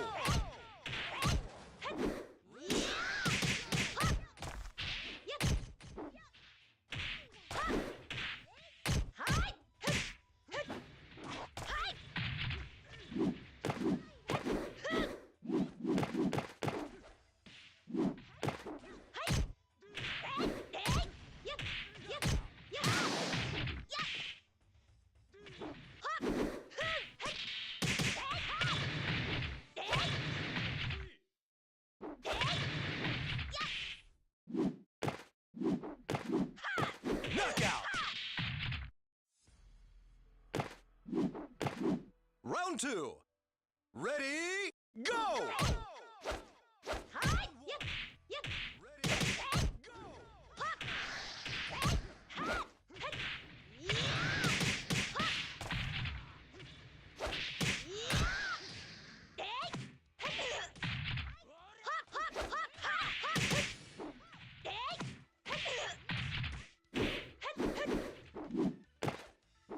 Knockout! Round 3. Ready, go!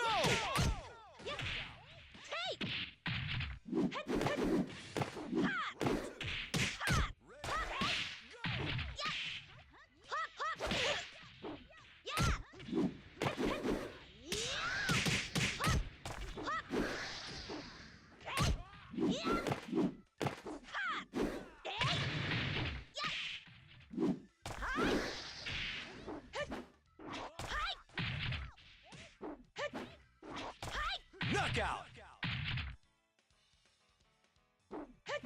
Round 4. Ready, go!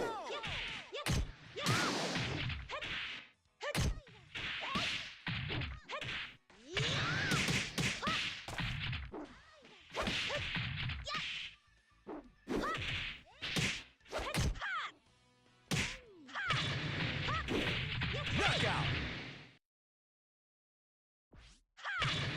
Round 5. Ready, go! Round 1. Ready, go!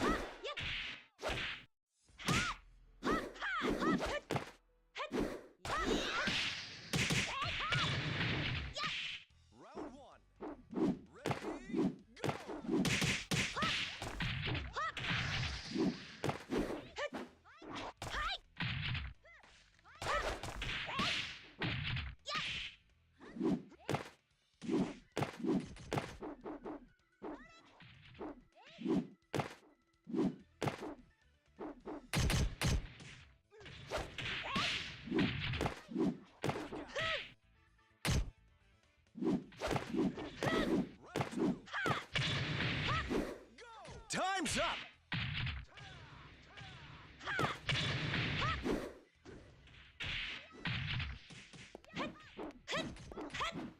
私の方が強かったみたいね。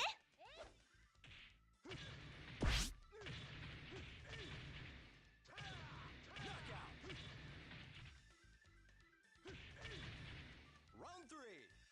Ready, go!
Round 1.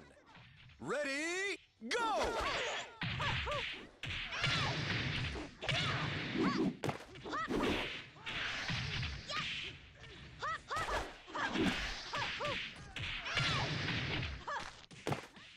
Knockout!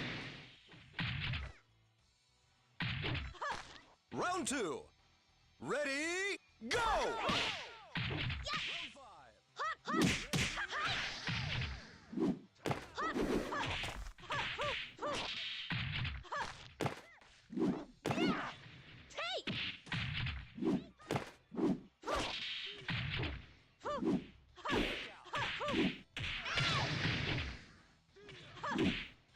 Knockout! Round 3. Ready, go!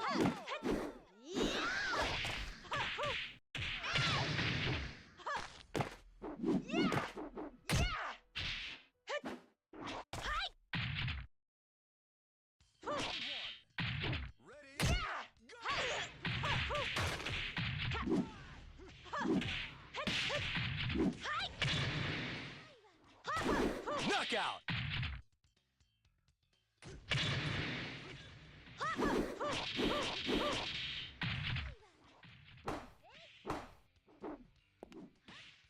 Try again in a few years.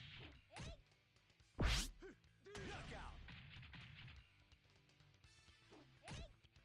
Round 2. Ready, go!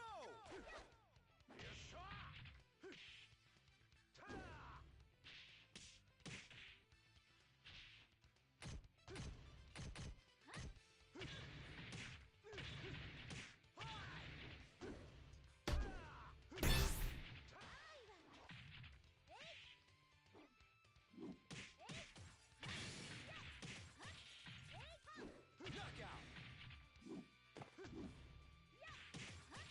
Round 3. Ready, go!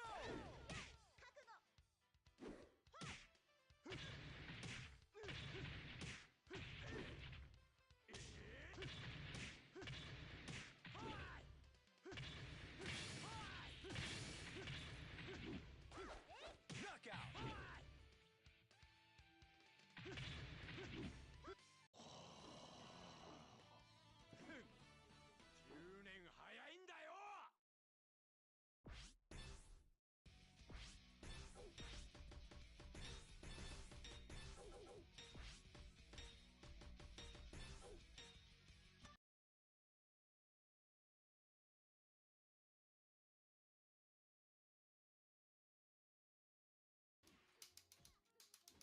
Ah, fuck.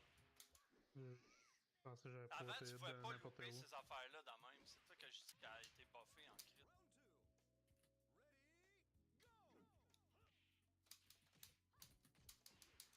C'est long, ça?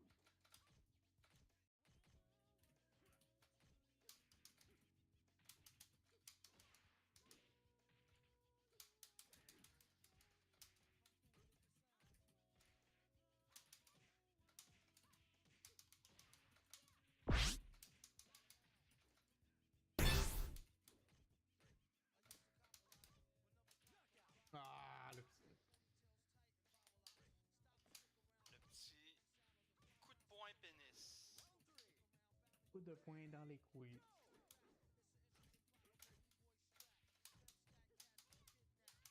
Round 1. Ready, go!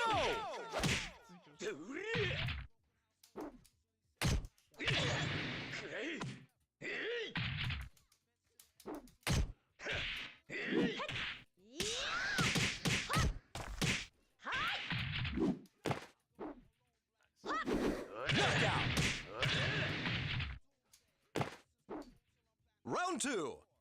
Ready, go!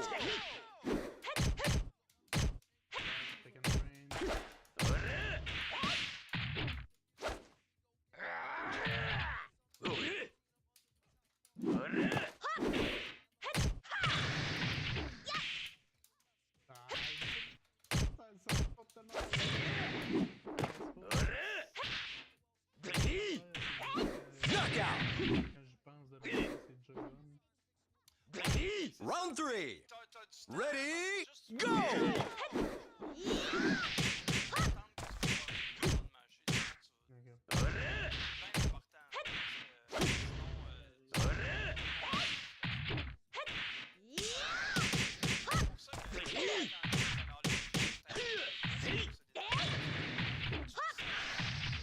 Knockout! Round 4. Ready, go!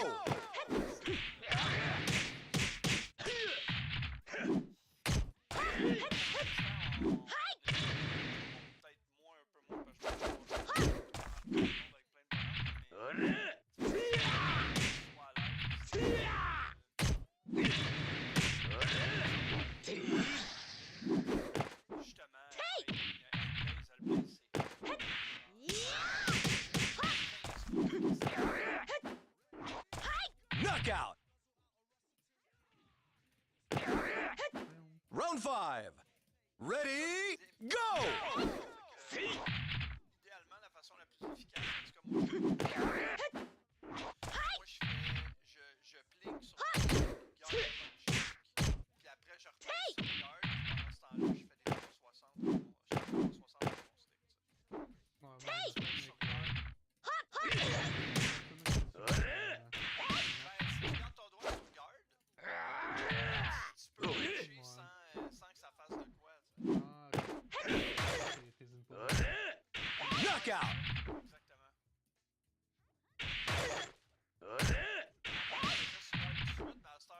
À cette heure, je fais guard punch, puis après, je fais guard. 今日は私の勝ちね。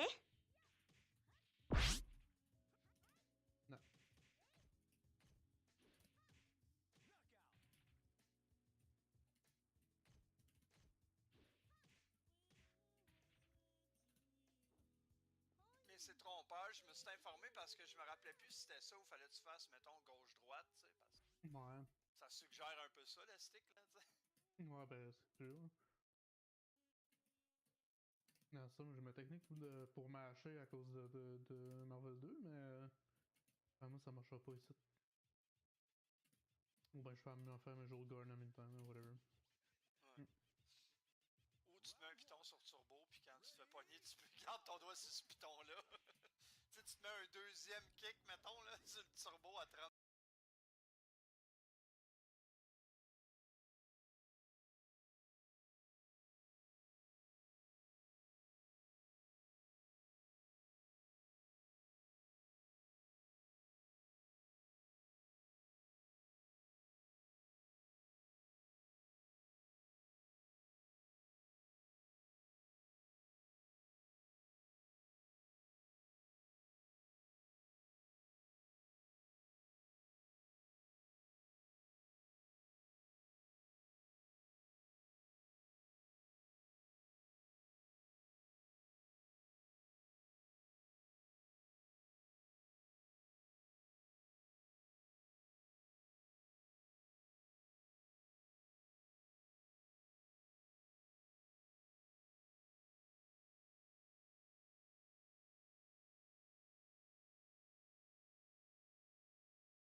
Round one. Ready, go!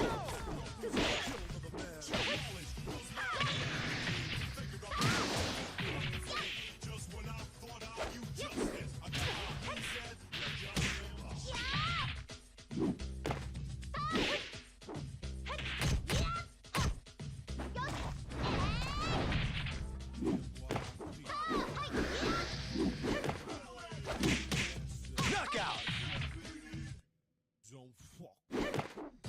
Round two. Ready, go!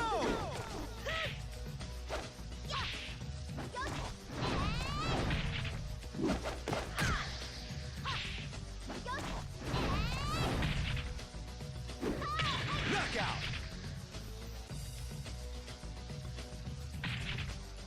Round three. Ready, go!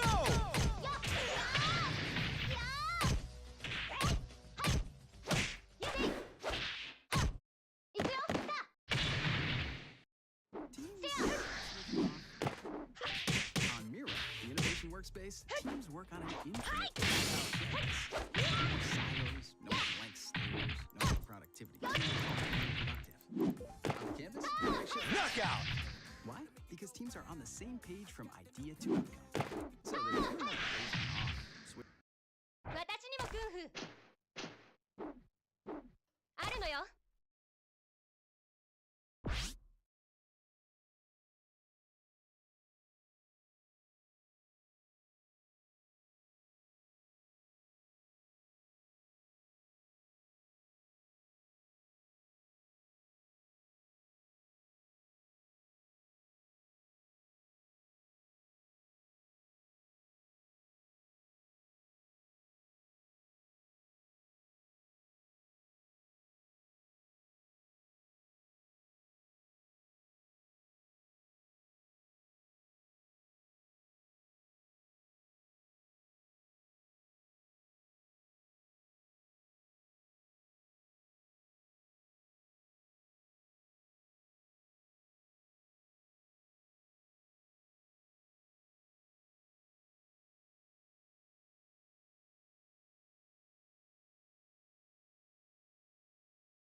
Round 1. Ready, go!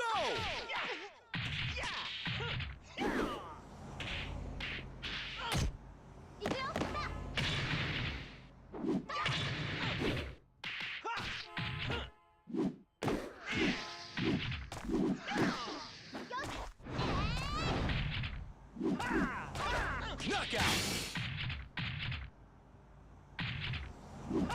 Round 2. Ready, go!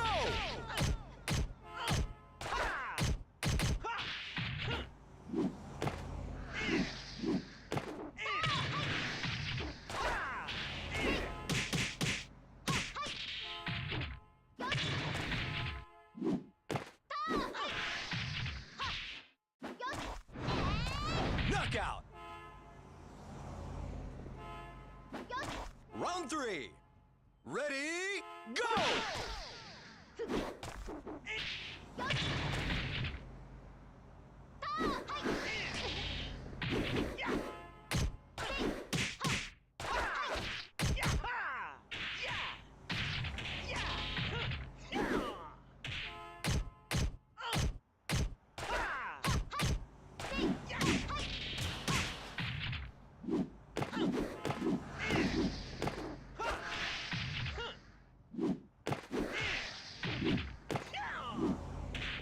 Knockout!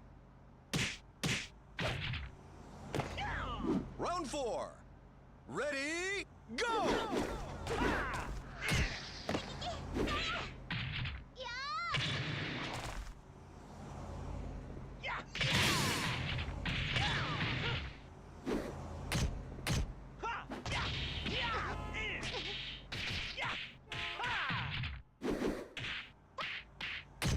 Knockout!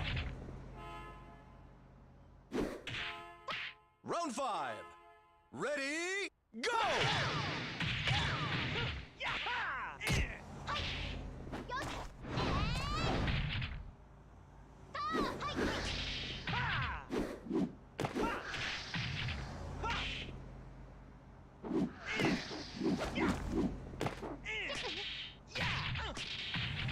Knockout!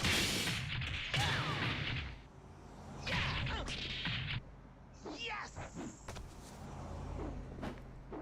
What a knucklehead!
The thing about traveling with your kids is that each year they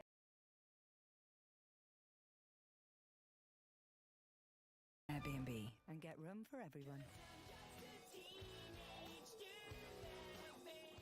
Are you sure you want to send this? It might be better to just talk to him. I'll make the decisions, thank you. So Jordan, with Google Pixel 9, you size tends to get pretty much ignored.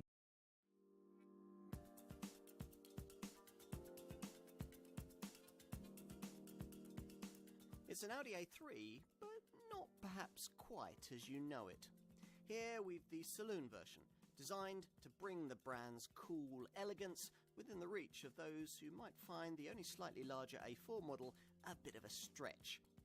We all like the idea of good things in sensibly sized packages. In essence, that's what this is.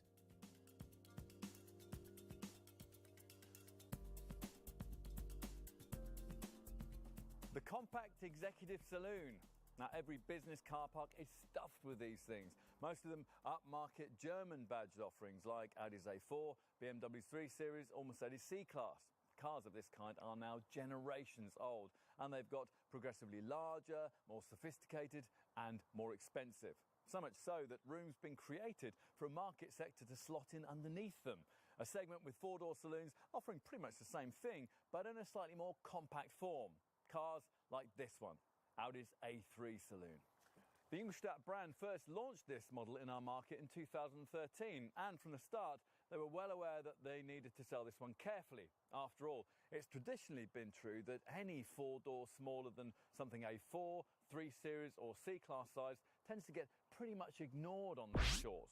So, the marketeers couldn't afford for this 3-box A3 variant to be seen as a direct rival for minority sedan players like Volkswagen's Jetta or Volvo's S60. Instead, they had to pitch it as offering almost everything a buyer might get in their fully fledged A4 model, but in a marginally smaller Round one. package with the option Ready, of some more efficient, go! affordable entry-level engines. The thinking person's compact executive saloon. By 2013, Mercedes had already with their S-Class CLA model, but thanks to its style and technology emphasis, that car costed a 3 Series or C-Class money, which rather defeated the object of the exercise. Knockout! A3 Saloon, in contrast, although it's not vastly cheaper than its A4 stage, Round two. has always offered enough Ready, of a price saving go! to enable it to provide a cost-efficient alternative to that car for business buyers who are on the lower rungs of the ladder. Now that has proved to be an attractive proposition in our market.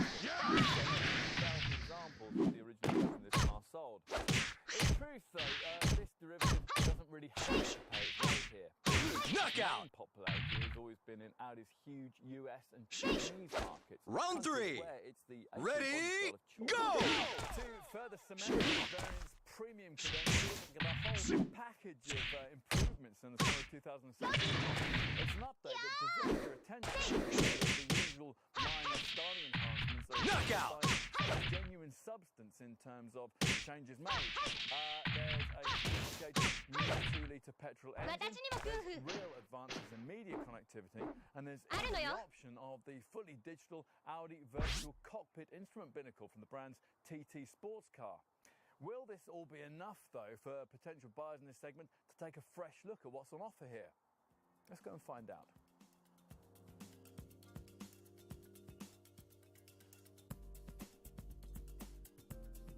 You won't be expecting this A3 Saloon to drive any differently to its hatchback model counterparts, and it doesn't. But if you haven't tried one of those, then it might be worth covering the experience that's on offer, which is very polished indeed.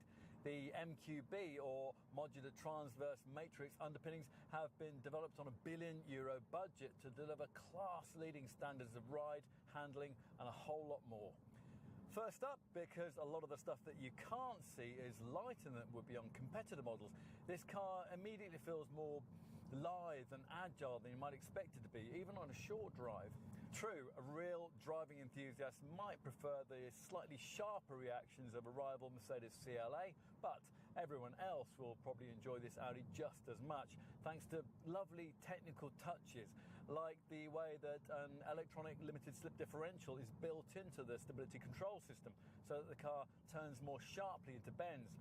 and the beautifully calibrated multi-link suspension that enables the car to flow fluently through those corners while nonchalantly soaking up the bumps in a way that perfectly complements this A3's quite exemplary standards of refinement. Suspension, in fact, is one thing it's important to get right when specifying this car.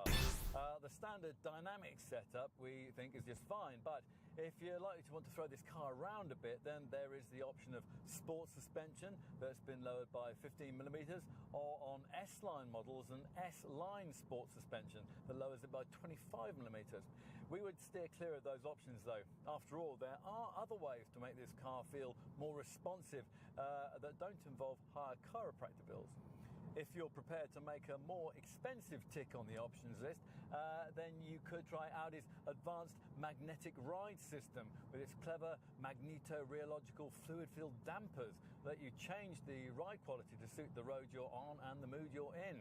Now this setup works via the comfort, auto, dynamic, efficiency or individual modes of the standard drive select system, which in its basic form lets you vary the throttle response, the steering weighting, and where the S-Tronic dual clutch sequential transmission is fitted, the gearbox shift points to create exactly the kind of feel you're looking for. This smooth shifting auto box is an option across the range, a dual clutch system that's able to select the next gear before you've even left the last one. You get the 6-speed version of S-Tronic we're trying here on 2-litre diesel models, and the higher tech, more efficient 7-speed version on all the other variants. Otherwise, most mainstream A3 saloon variants come fitted with a reasonably slick shifting manual 6-speeder. We should talk about engines. Here we're trying the 2-litre TDI 150 PS diesel variant that around 35% of buyers will choose. Performance with this popular black pump fuel variant is smoothly rapid.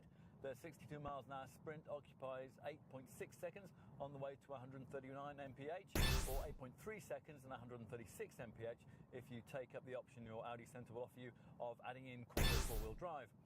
You have to have both the Quattro system and the S-Tronic Auto gearbox if you choose the pokier 184 PS version of this engine. In that form, your A3 saloon will be really rather rapid, making 62 miles an hour in 6.9 seconds en route to 147 mph. If you like the thought of a diesel, but you need an emphasis on parsimony rather than on power, then the lower powered 110 PS 1.6-litre TDI model will be a better fit. That variant capable of the 62 mph sprint in 10.7 seconds on the way to 126 miles an hour. But don't automatically choose that car without first considering its comparably priced and very clever petrol alternative, the 150 PS 1.4-litre TFSI COD petrol version. Here, advanced cylinder-on-demand technology is capable of seamlessly shutting down 2 of the 4 cylinders at low to medium engine speeds. The result is a combined cycle fuel figure of around 60 miles per gallon, which belies the spirited performance. Rest to 62 mph in 8.2 seconds on the way to 139 miles an hour. Now that is a combination of virtues that it's very difficult to argue with. We should also tell you about this improved model's freshly developed 2-litre TFSI engine, a unit that in 190 PS guise replaces the old 1.8-litre power plant, and in uprated 310 PS form is also carried over for use in the potent S3 hot hatch variant. In all its forms, this power plant is only available in this body style with the 7-speed S-Tronic Auto gearbox, and essentially what the engineers have done with this unit is to further maximise compression efficiency, add in a bit of power, and take full advantage of the lower first gear ratio that the installation of that 7-speed S-Tronic box allowed them to fit. Now, don't worry if you glazed over while I detailed all those changes. What you'll be more interested to know about is the performance benefit, which essentially boils down to It's go time, baby. Quite a serious sports saloon to get 155 miles an hour and 7-second Round 1. 2 miles an hour performance Ready, in this class of go! cars. A solo-suited 4-door A3 2-litre TFSI can provide that at a much lower cost to your bank balance. As usual with a powerful Audi, this 2-litre is mated with Quattro 4-wheel drive. Action optional if you go for 190 PS or is used standard if you prefer the S3 standard. I should mention that there are changes to the Quattro setup too. Knockout! 100% of drives to be directed either forwards or the rear wheel. Round two. With Ready, go! Hard driving, so it's the more enthusiast or feel that'll be particularly you'll find that this potent version of 10 PS more than it did previously, although the impact that makes on the performance figures is inevitably Knockout! 2 miles an hour from rest takes 5.3 seconds, and manual derivative Round three. 6 seconds if you Ready, go! auto gearbox is all if you want to go even faster, then there's a frantic flagship RS3 model that uses a 500 unit, putting out 400 PS. Now, such Knockout! allows this desirable but pricey variant to sprint 62 miles an hour in just 4.1 seconds. It can attain a maximum speed of 155 miles an hour, and on request, Audi will increase the electronically restricted top speed to 174 miles an hour. Very nice, if you can justify it.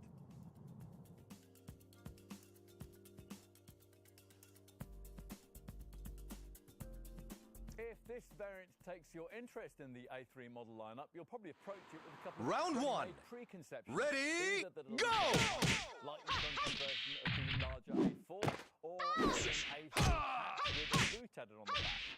In reality, neither of these expectations hit the mark. It's very much Knockout! but a fucking different one. 11 mils wider, 9 millimeters lower, and Round two. 6 mils longer. Ready, go! Many like will be considering. Audi decided to make this 3-bolt for 2 reasons. Firstly, because it's what customers want, and it's China US. Secondly, because it needed a slightly larger platform on which to base the second generation A3 cabinet. From a style perspective, this design doesn't sound like to make the kind of sweeping Knockout! you get in a pricier rival Mercedes CLA, but it's still a neat Round three. Ready, go! Very much. And the look of this third generation A3 model line really has as before, with a conservative but classy feel, dual finished razor sharp lines. And also as before, the whole thing is built on a stiff but especially light MQB platform. It plays a major part in allowing the to weigh in at a level that can make it up to 215 kilos lighter than that Knockout! Mercedes rival. Audi's kept ahead in this regard by continuing to pull away weight wherever it could. The front wings and the bonnet, for example, aren't made from steel but from aluminium.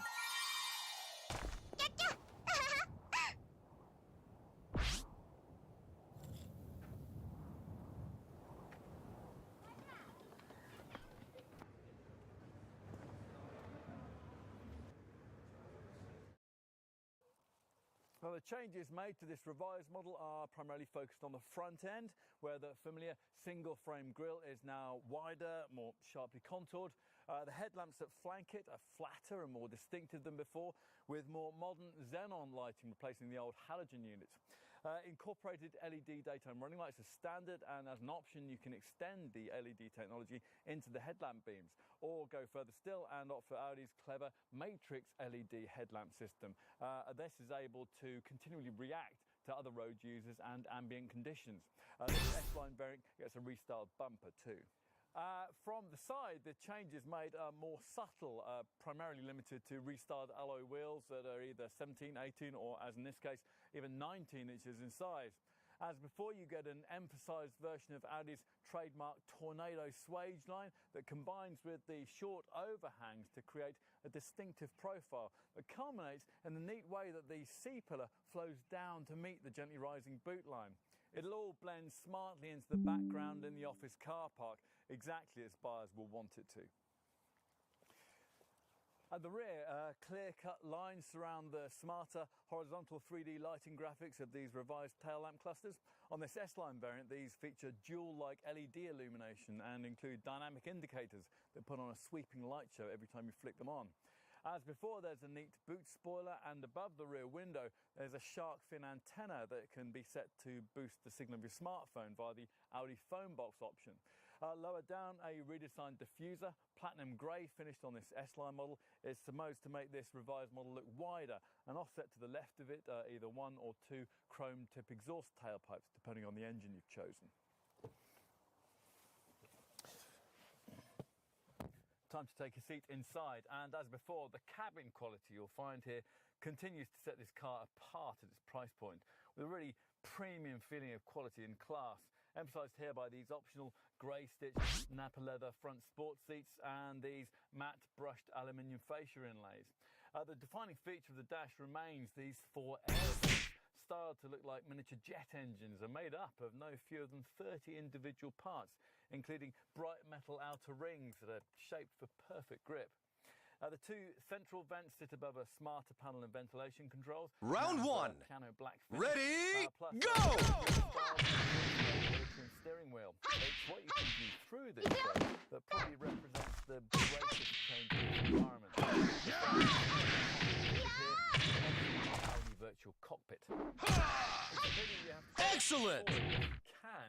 You get yourself a real cabin tour. Round two. Ready, go! Colour TFT screen that's digital and customizable with smart graphics and highly detailed effects. Now it can be viewed in two ways. The classic display shows you a proper speedometer. The progressive display shows the size of all items and brings functions like the navigation map or your media settings before. Now, we have many more systems Knockout! in future years, but this one really sets the standard that reach. Round three. Clarity. Ready, go! This setup can't certainly be covered by the slimline MMI infotainment display. Glass to deal with audio, informational and phone-orientated functions that you can prompt by this control in front of the gear stick. The retracting screen is 7 inches inside across the range, and it now works with the useful Audi smartphone interface that Apple CarPlay and Android Auto smartphone connectivity allows everything that you access on your handset duplicated onto the slide-out monitor. From here, you'll also Round four. a whole raft of Ready, 4G go! and by the clever connect file basically to all A3 screens. LTE module that can download speeds up to 100 megabytes per second and can allow you to navigate via Google Earth, Google Street View and Google Maps. Plus it can link you to access Google Online and give you weather, news and travel information as you drive. Round five. Once you've tried it, Ready, you really won't want go! to do it. Extra cost, you can further upgrade your premium ML application plus the touch system we're trying here. Crisp 3D maps, dynamic route guidance, 10 GB jukebox drive and DVD player. The rotary controller comes with a touch-sensitive surface on which you can miles with your fingertips. Knockout! Almost everything on which your fingers fall in this cabin feels good. The nicely, the column stops got these lovely backlit cup holders in front of the gear stick, and the low-rent plastics you'd find further down in some premium rivals are mostly noticeable by their absence. Only storage space could be better. The glove box is small, particularly when, as here, it's filled with media stuff, and it's not lockable as standard either, while the door bins are also quite compact. We make the same comment about the console box between the front seats, although it is a useful place to put your phone thanks to the provision of an aux-in point and 2 USB sockets. If you've gone for the Audi phone box option, there's even a pad in here that charges your handset and boosts its reception. I want you to have a really fun summer out here. I only have one rule. Stay out of the basement. What do you got in the basement?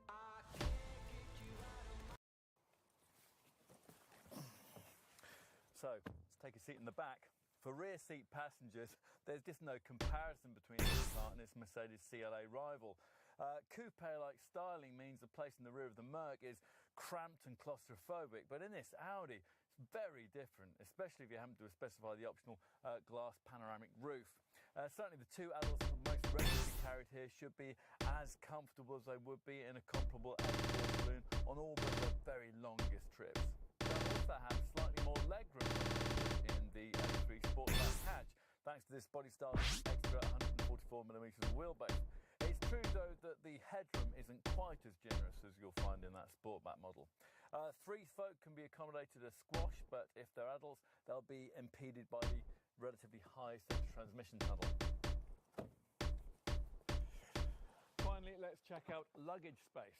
Now, once you've lumped your stuff over the relatively high sill, you'll find 425 litres on offer here. Another area where the wheelbase increase over an A3 Sportback.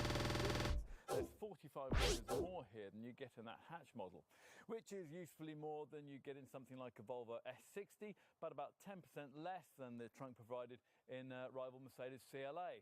Despite that, we'd still contend this Audi to be a slightly more practical choice than the Merc, because when you push forward the 60/40 split folding rear bench, freeing up as much as 845 litres, the opening created is much wider and more usable.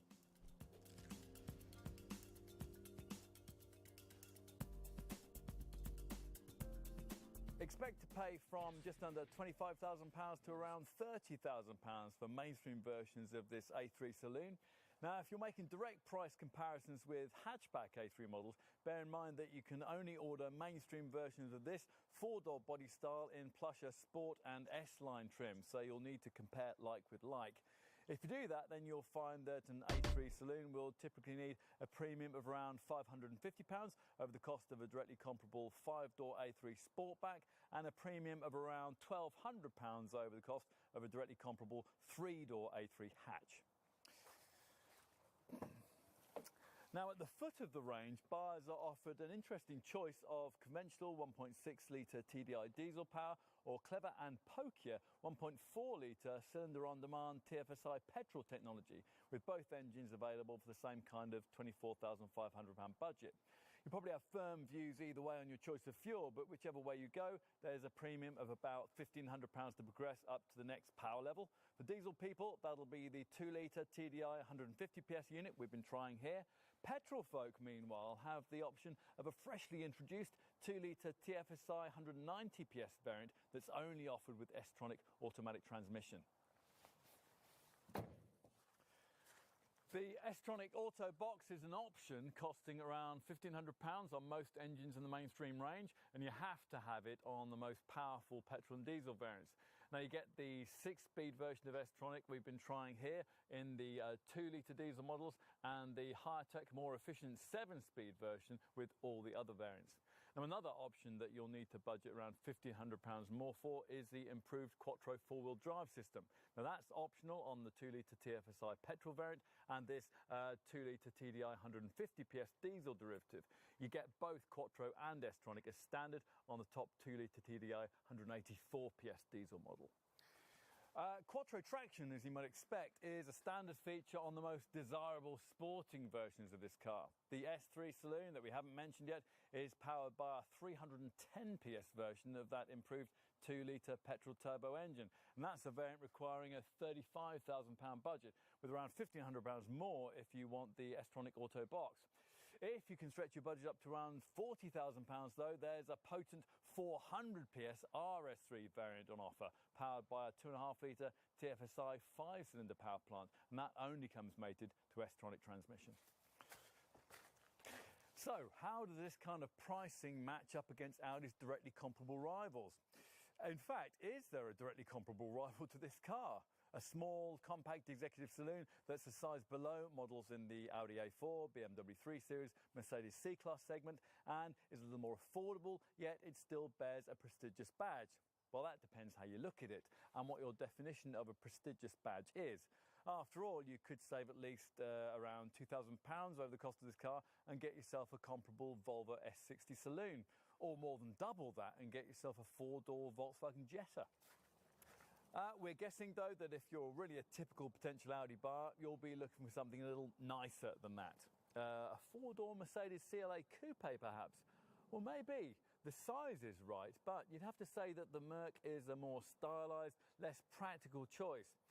Price comparisons between the two cars are a little difficult to make because the engine outputs offered are different, but if you're looking at a CLA, then you could easily find yourself paying £2,000 or £3,000 more for it than you have to find for the most directly comparable A3 saloon, and that takes you into the kind of money that you'd have to pay for Audi A4 or BMW 3 Series saloons from the next segment up.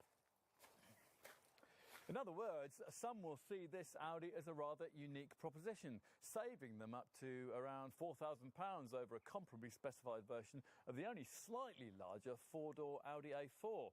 In an A3 saloon, you've also got access to the smaller 1.6-litre TDI engine, which means that TDI diesel motoring starts around £25,000, as opposed to getting on for £30,000 in the least expensive TDI A4.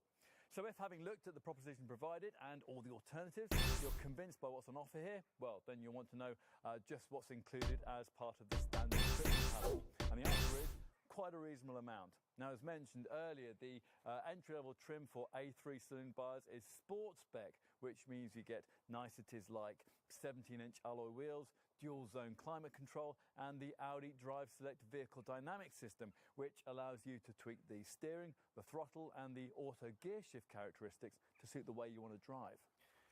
This is all in addition to standard features now fitted across the A3 range. Things like xenon headlamps with LED daytime running lights, as well as auto headlamps and wipers, an alarm and a smartphone interface that allows connection into the Apple CarPlay and Android Auto systems, and access to handset functions via the car's center dash infotainment display. Now, that slimline MMI colour screen remains a significant A3 showroom selling point.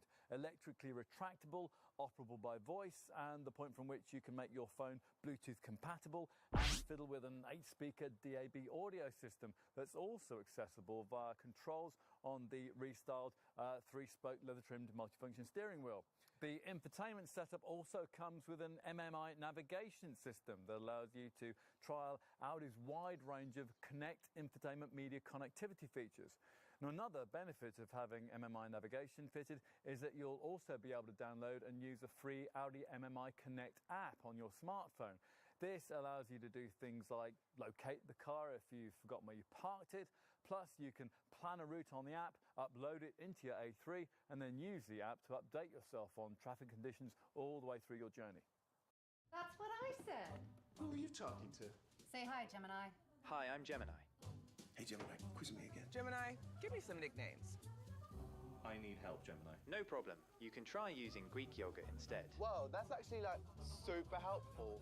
Thanks. Just let me know if you need anything else. Many A3 saloon buyers will want to stretch a little further up the range and get themselves an S-line derivative like the one we're trying here. Now, with this trim level, you get sportier body styling, even bigger 18-inch wheels, LED headlamps, and the no-cost option of lowered sport suspension. Other extra S-Line features include part leather-trimmed sports seats, a flat-bottomed sports steering wheel, stainless steel pedals, an LED interior lighting package, and a storage pack that gives you nets in the front seat backs and another in the front passenger footwell. Plus, there's also a rear 12-volt socket. Time to move on to options. Now, upgraded infotainment is a key part of the appeal of this revised A3, and you can get an awful lot of it by paying extra for the optional technology pack. Now here, the most important inclusion is Audi's sophisticated MMI Navigation Plus with MMI Touch system, with its crisp 3D map display, 10GB music hard drive, DVD player, and responsive NVIDIA graphics. Further technology pack inclusions run to a touch-sensitive surface for the MMI rotary controller, so you can trace commands with your fingertips, the Audi phone box system that wirelessly charges your smartphone and also improves its reception quality via the roof antenna.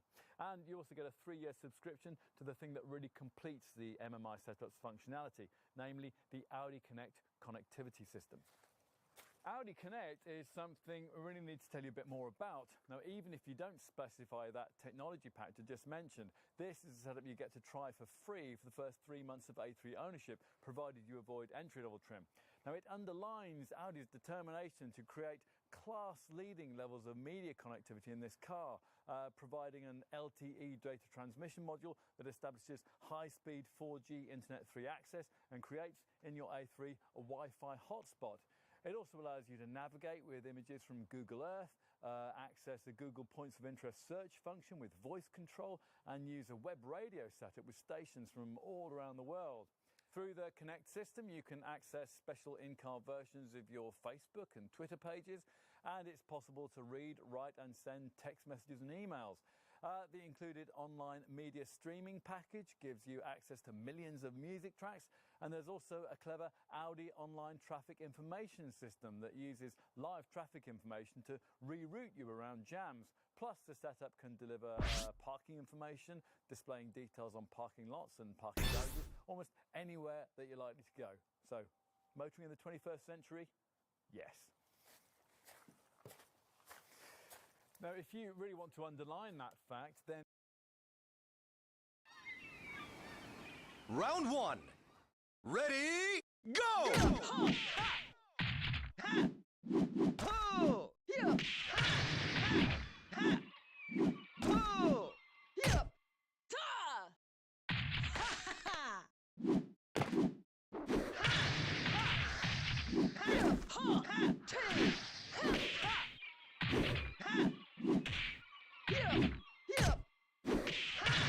Knockout! Round 2. Ready, go!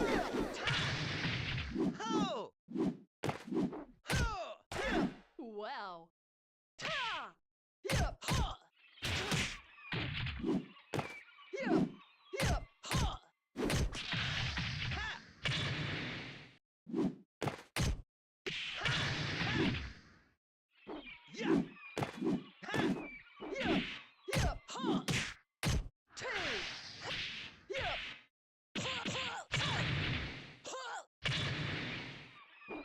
Knockout! Round 3. Ready, go!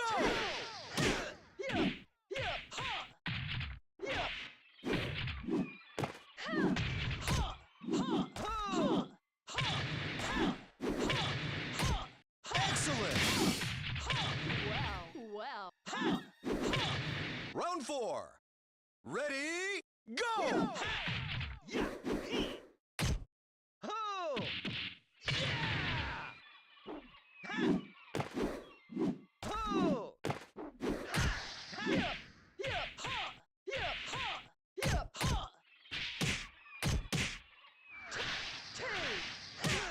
Knockout!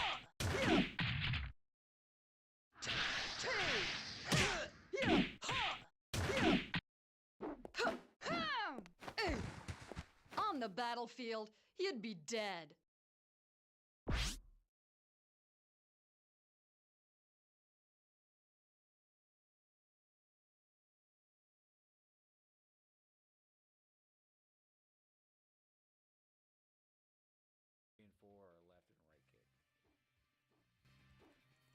Red ranks in 7.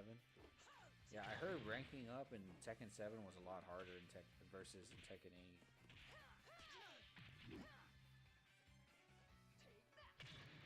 Like I have very little. Oh shit!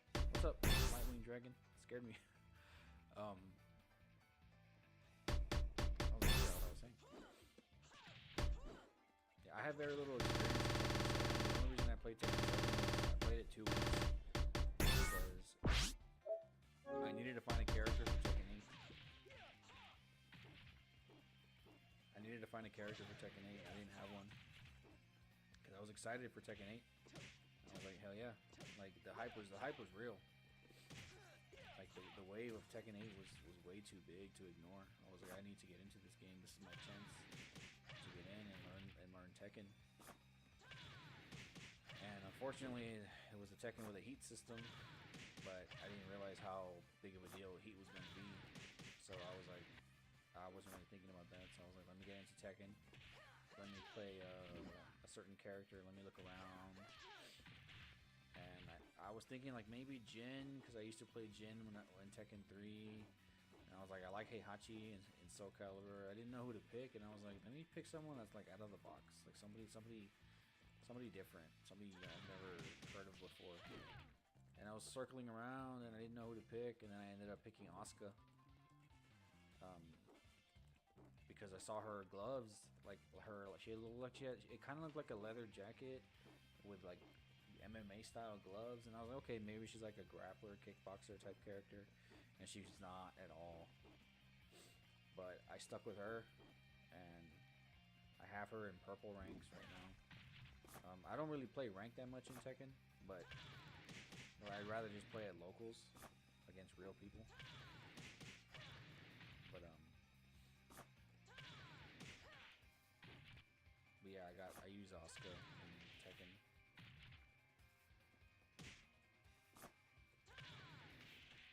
Actually, I could probably show you. Let me see.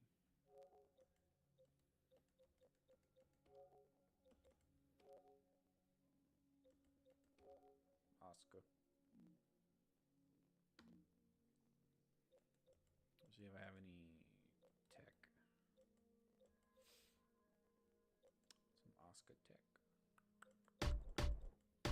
Oh yeah, I made Terry with Claudio. Eliza.